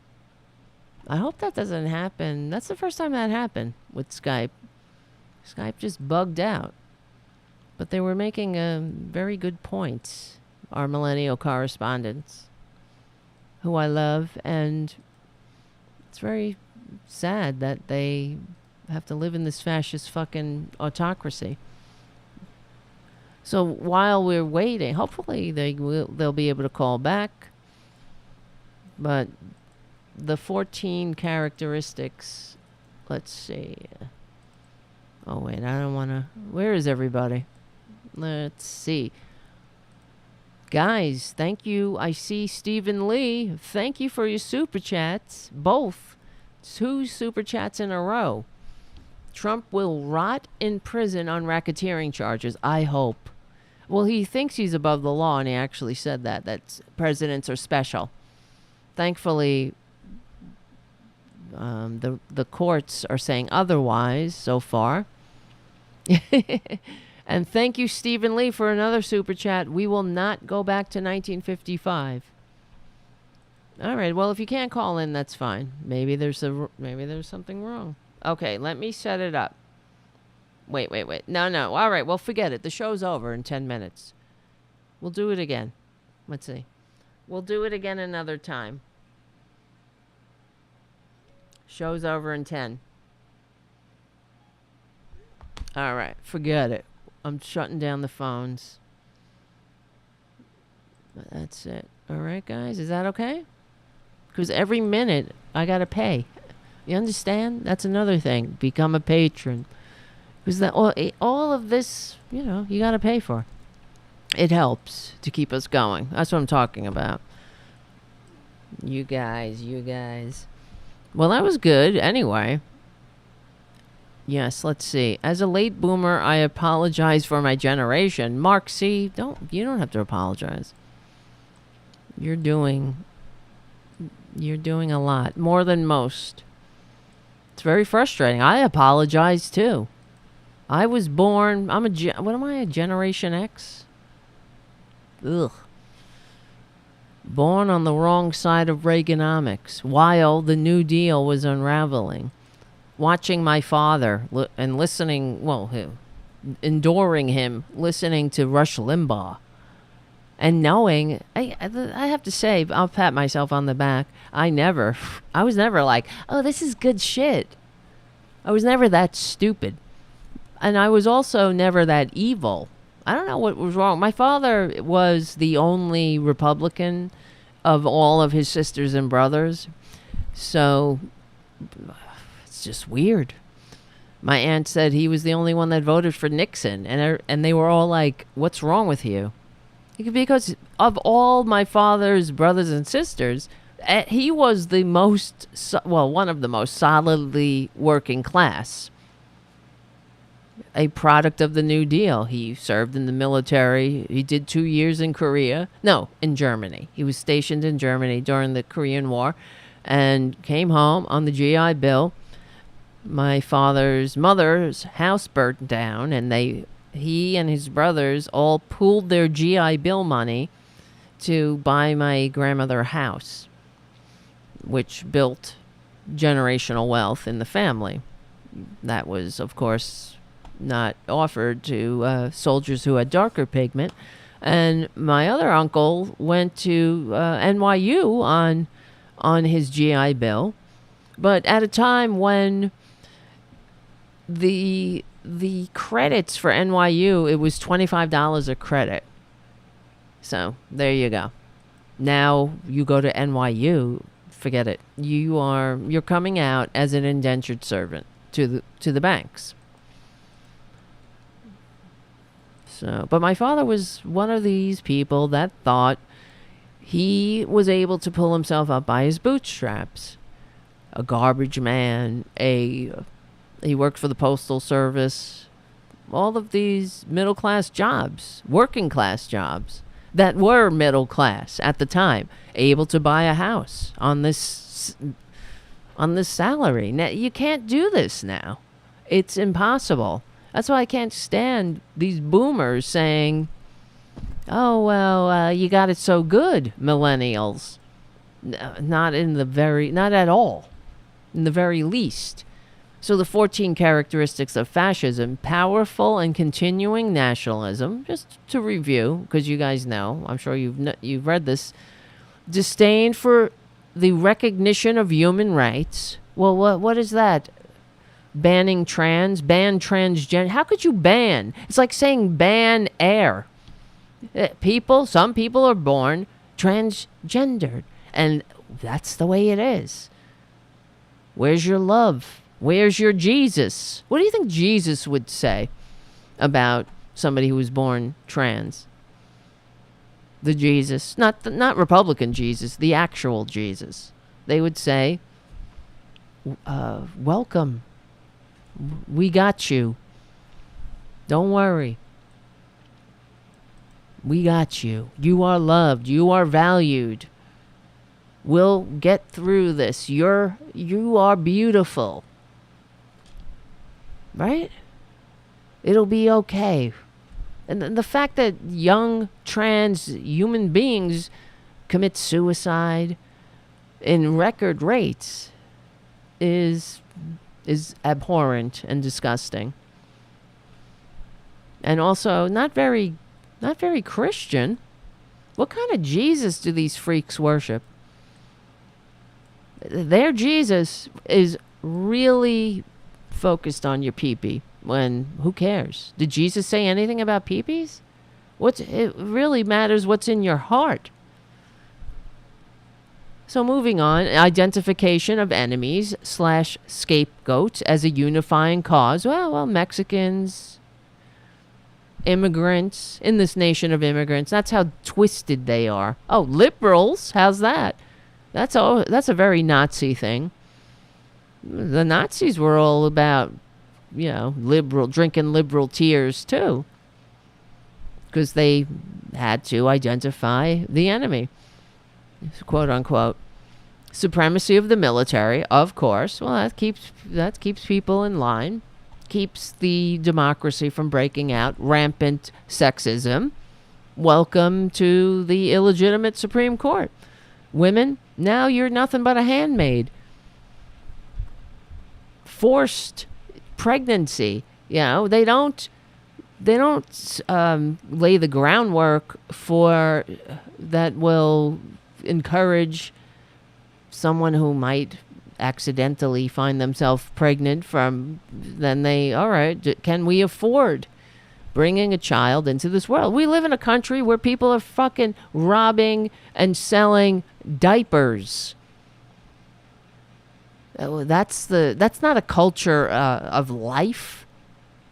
We know that when you lay the groundwork, it's not just about education, though it is, or sex education, though it is. It's also about an economy.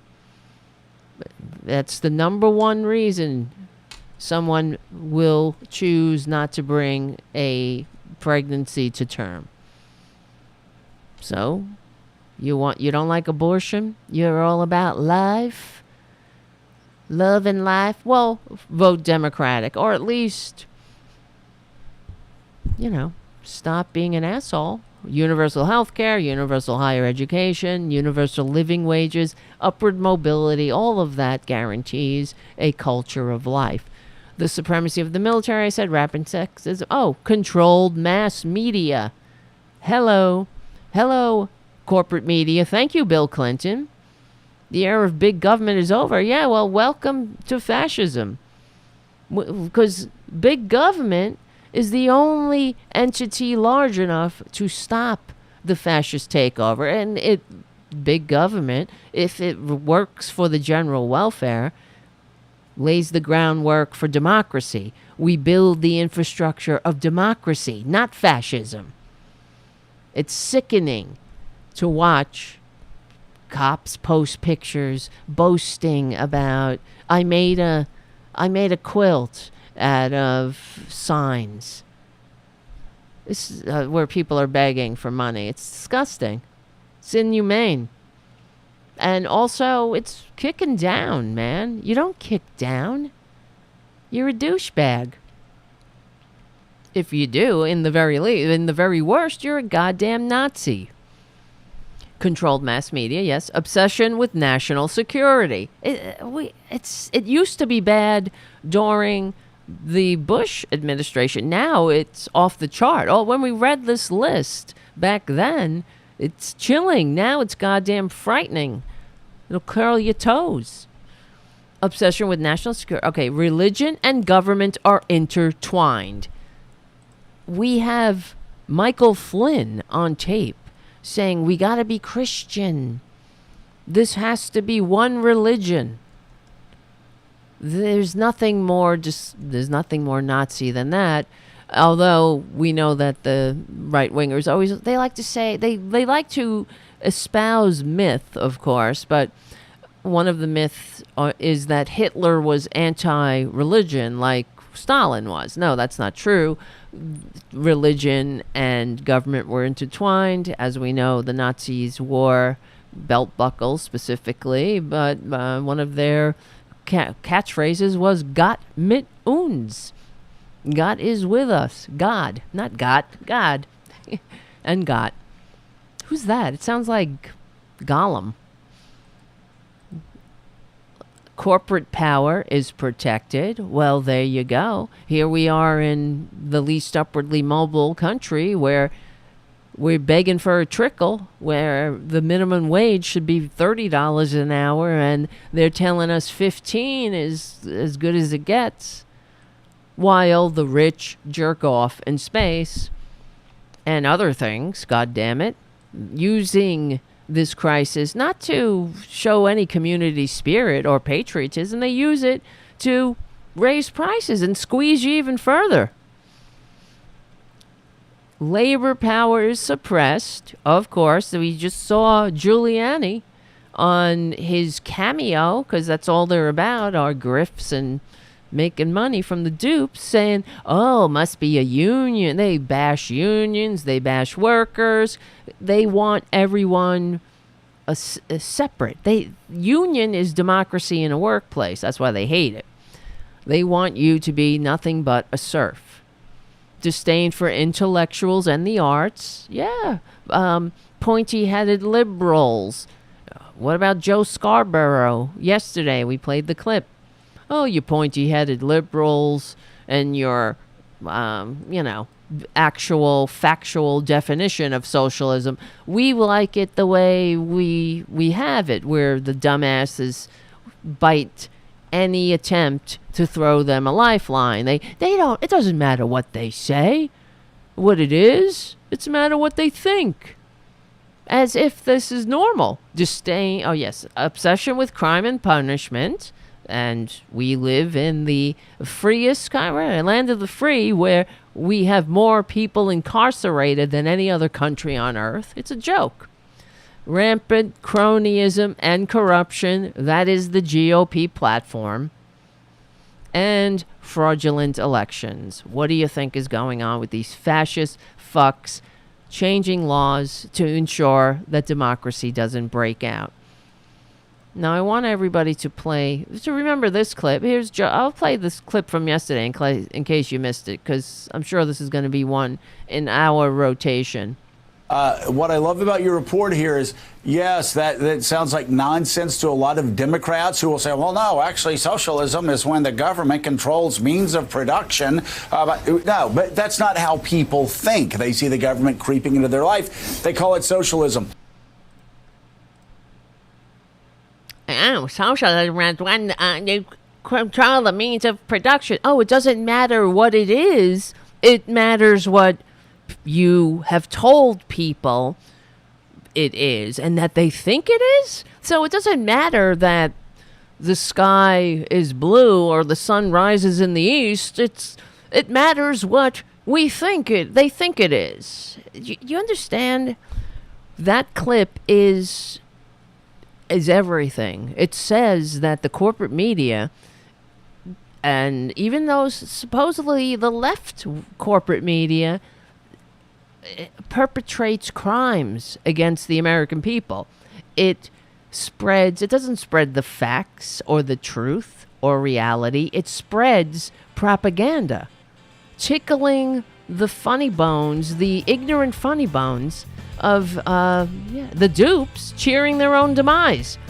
My name is Tara Devlin. Guys, thanks for hanging out. This is Unapologetic Liberal Talk on the right side of history. We will win. Thank you, Mark and Saul from joinshapingprogress.org, our millennial correspondents. We're on the right side of history. That's for sure. At least we know history. God damn it. We are on the right side of decency, dignity, and democracy. We stick together. We win. That's true. My name is Tara Devlin, and I'll see you soon.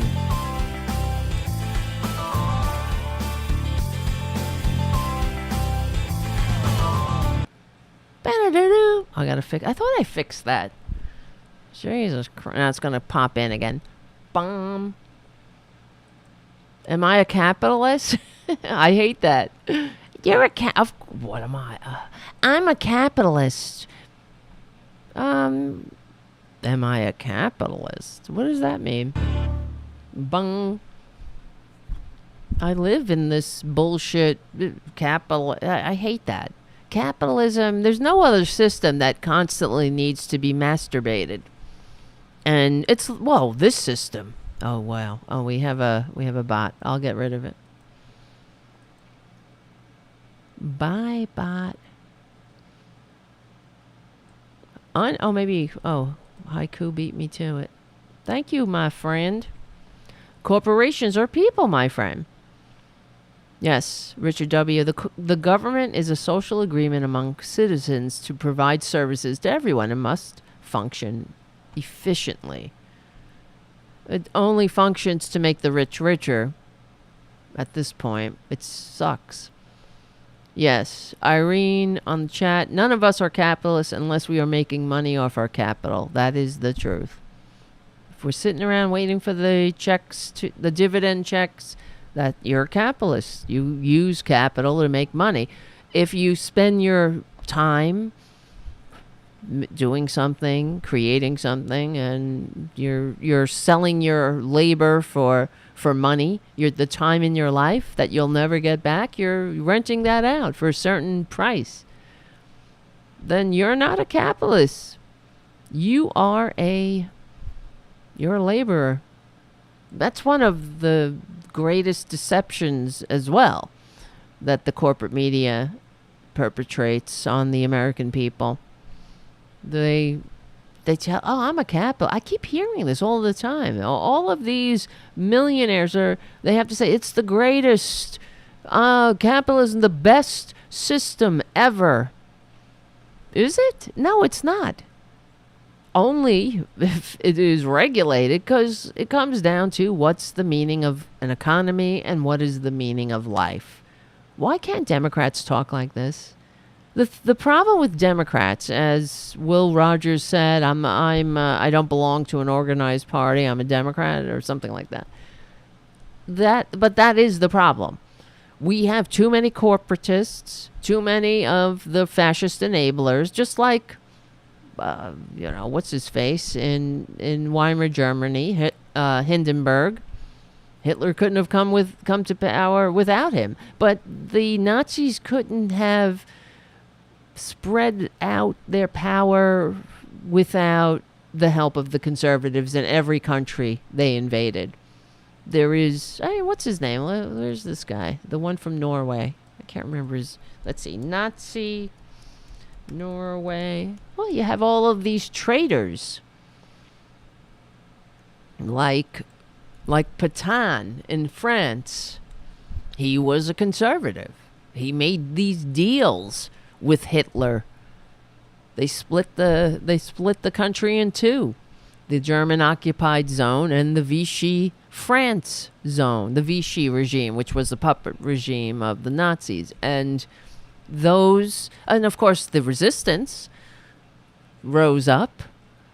The resistance were the liberals in every country. The liberals, the communists, the socialists, the laborers, the normal people. The people who were like, no fascism. No, thank you. None of this bullshit. But everywhere they went, the Nazis found welcome wagons, aiding in their crimes, frankly, of course. And what was it? Oh, yeah. So what was this? What were they called? In France, they had, it was like the French brown shirts who were sent out to crush the resistance. And they were brutal. Worse than the Nazis themselves. And a lot of times the Nazis would stand back and watch the local right-wingers do the dirty work. So they'll find it. I was going to say they'll find that here. No, of course. What are you, man? What am I talking about? They found that here. We have Nazis here. They're all over the place, and some of them don't even think they think they're patriots, just like the Nazis did, and all over the world. Wherever the Nazis invaded, they covered it in they were being attacked. The Jews were attacking them. They even charged the Jews for cleaning up the streets. They billed the Jewish shop owners and people for cleaning up after Kristallnacht, because it was their fault, you see. The Nazis were just trying to protect themselves from the Jews who attacked them by being alive, I suppose. Jesus Christ, can you believe this? Yes, of course. Well, who's that guy? I can't remember his name. They did execute him after liberation. The guy from Vidkun Quisling? Yeah, that was him. I don't know if I'm saying his name right. Wait, is that the guy? I might have it wrong. Oh, that's him. That's right. Vidkun Quisling entered the army in 1911, served as a military attaché to blah, blah, blah. Blase blase. At a meeting with Hitler in December of 1939, Quisling urged a German occupation of Norway. After the German invasion of 1940, he proclaimed himself head of the government. Although his regime came under widespread bitter attack and collapsed within a week, he continued to serve in the occupation government and was named minister president. Oh, look at that. He was a president. They were free. Quisling's attempt to convert the church, schools, and youth to the Nazi movement aroused fervent Norwegian opposition. He was held responsible for sending nearly 1,000 Jews to die in concentration camps. After the liberation of Norway in May of 1945, he was arrested, found guilty of treason, and executed. And that's what you got to do. Our first mistake in this goddamn country was allowing Lee and the bunch of traitors to go home. I mean, I get you would allow the small people, the underlings, but never the leaders. Never the leaders. Oh no. Oh no. No. I'm just looking at Ted Cruz. He's I don't know. See here we go. Here's another example of the corporate media. Here's the Hill. Why is the Hill? Oh, this is all they do. They simply spread the lies of these filthy fascists. There's no context here. Yeah, look. My amendment is focused on an area that people understandably, rightly, are deeply passionate about. Oh, God. You traitor.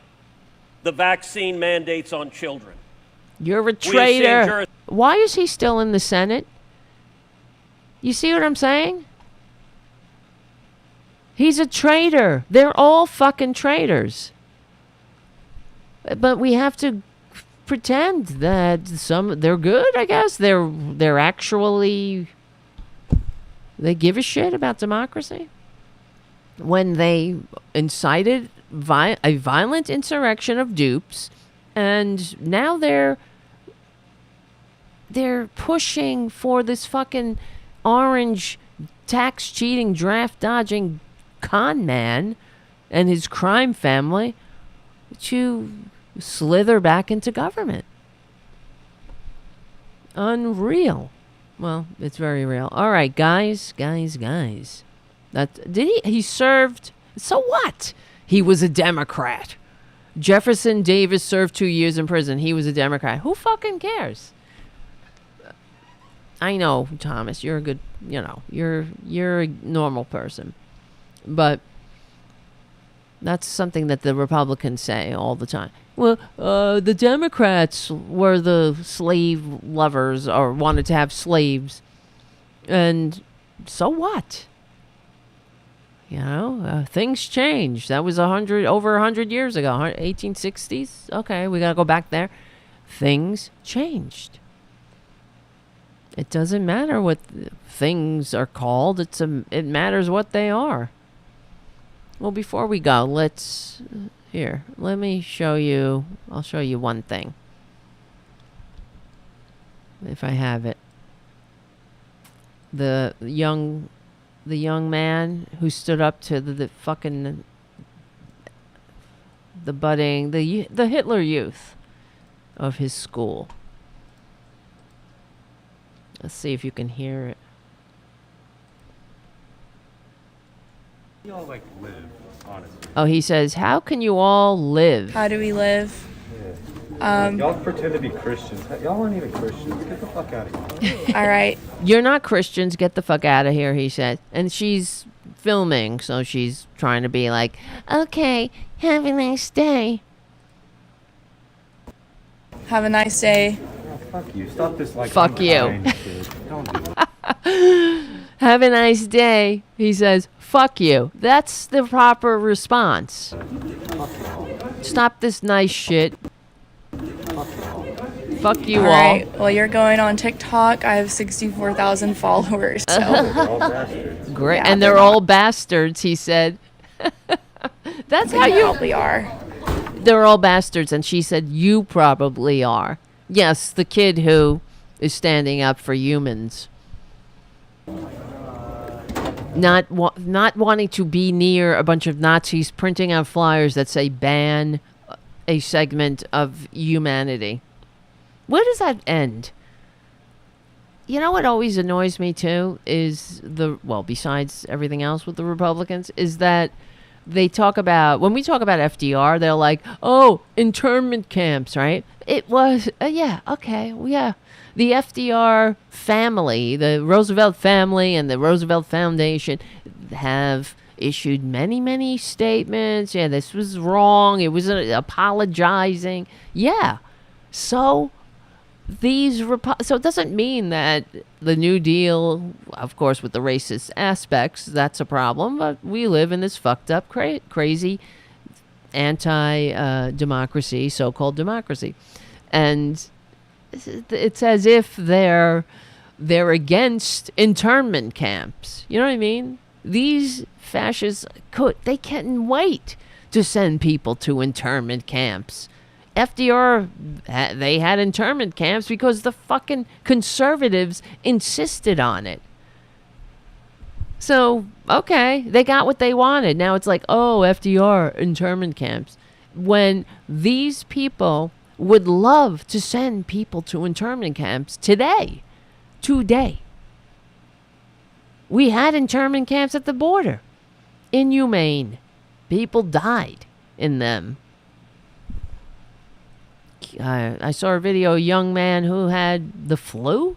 He died of the flu in one of these camps at the border. And he was knocking on the door, help me, help me. And nobody came. They just let him die. Right. All right, my friends. Yeah, let me see. Well, what else? Where's the other? I want to show you this lady. Where? Oh, here it is. I'll show you. This is the whole thread. On here, look. So everybody was, this is where this idiot posted it. Her name is Kelly. Her Twitter handle is Kelly_Neidert, Neidert. And she posts, a student at my university, parentheses, University of North Texas, saw me and a friend printing flyers for our conservative club. He had a meltdown and stormed out of the library screaming at us, which was not true. Watch. Let's see. Is he screaming? As Christians. All right. Go to fucking hell. Go to fucking hell. Bye. Have a great day. Yeah, okay, cool. I really think I care. Too much makeup, bitch. Too much. You do care, because thank you. So are you. That's not screaming, but you see, they're liars.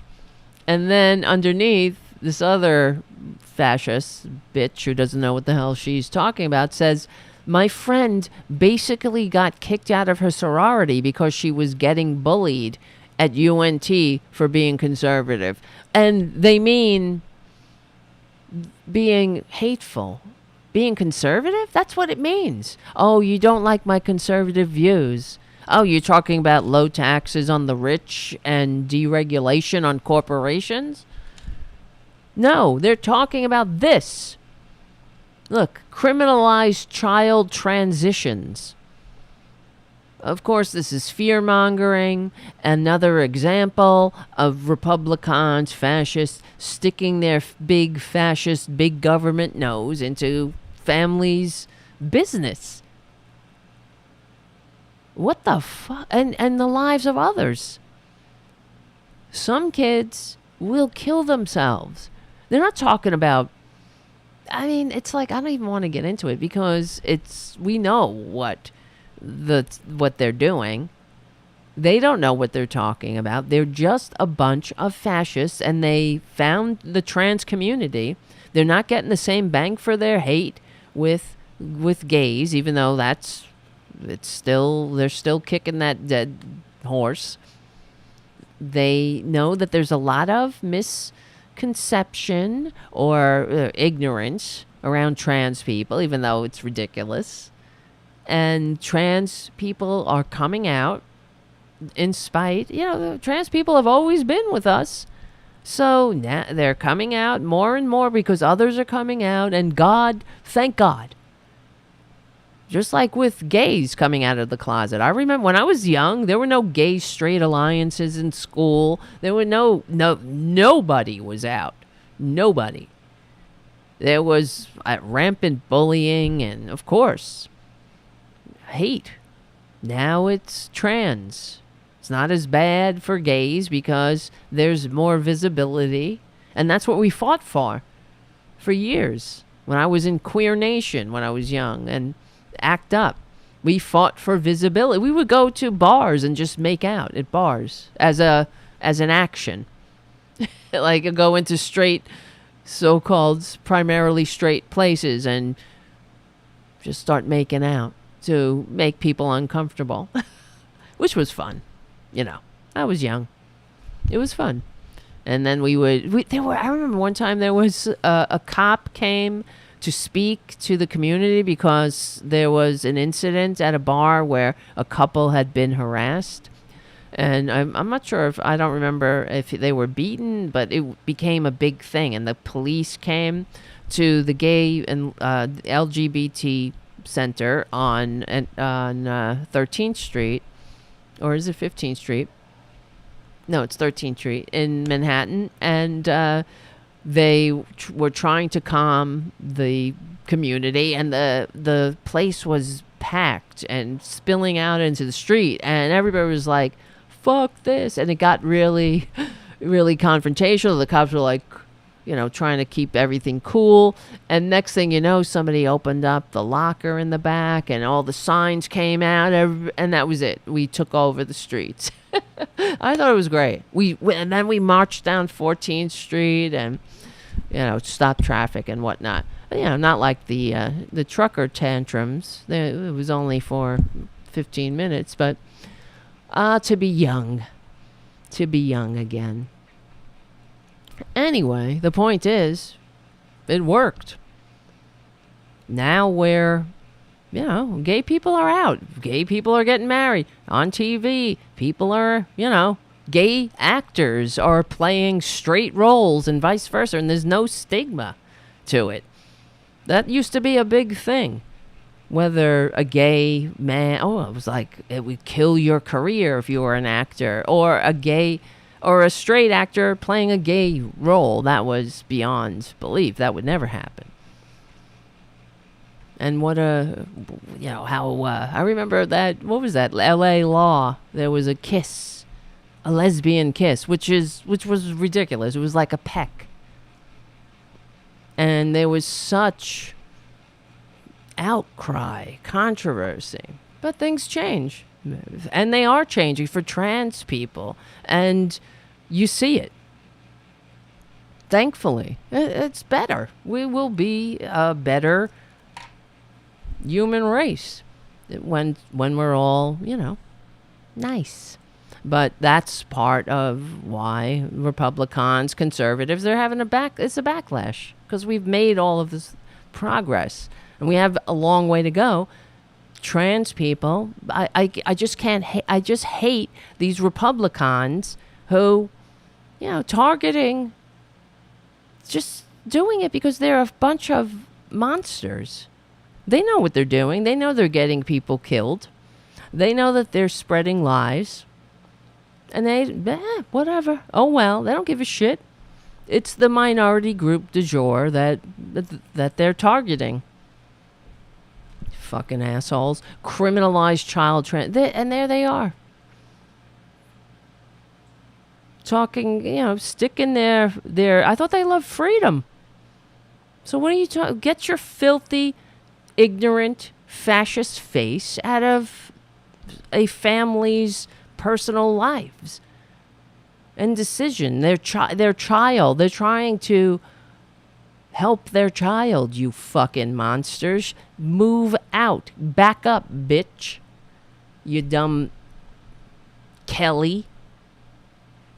It's always more upsetting when young people are monsters, and also women.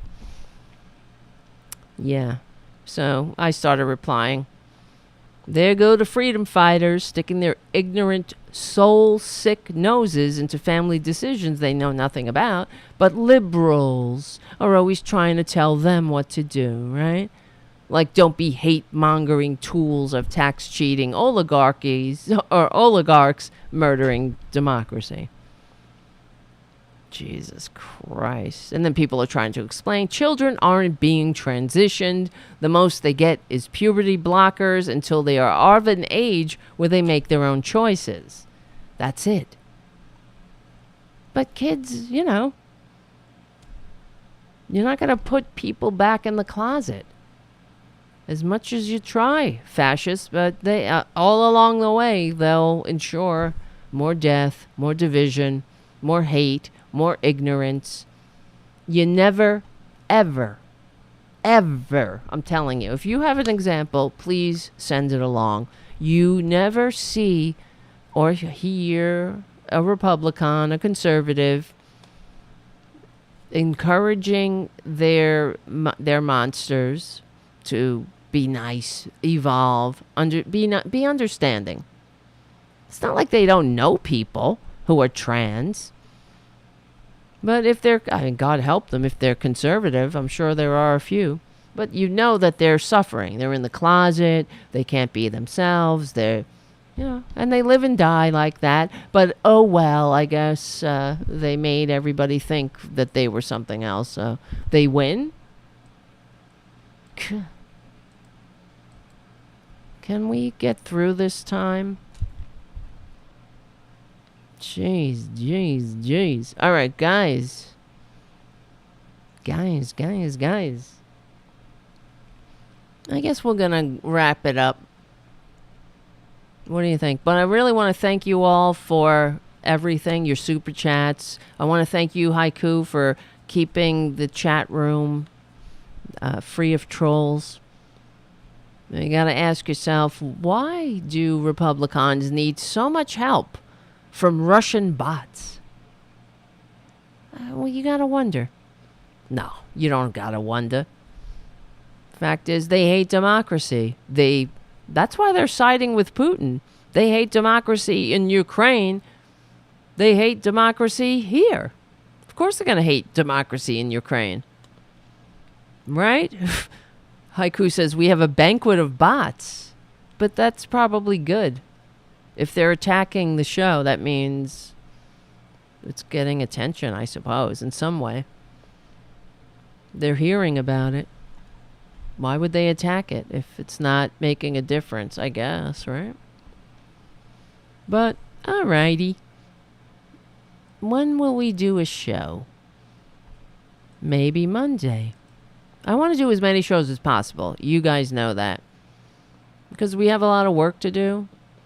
So, and hello, John. Nice to see you in the chat room. Let me say hello to everybody.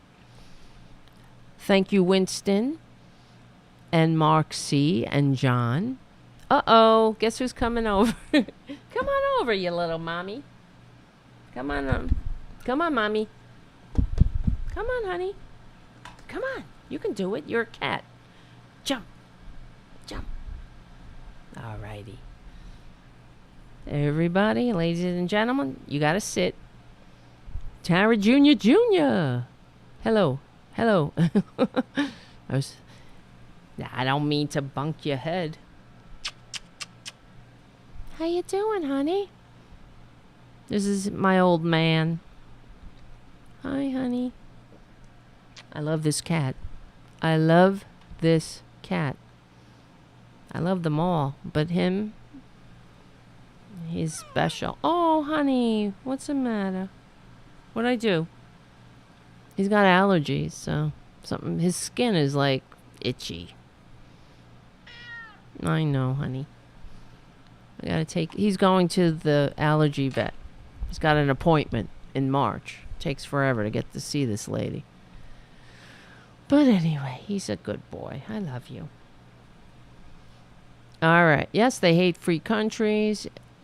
Nice to see you, Obi Joy. Nice to see you. Mark and John and Paradu and Haiku and Play Dave.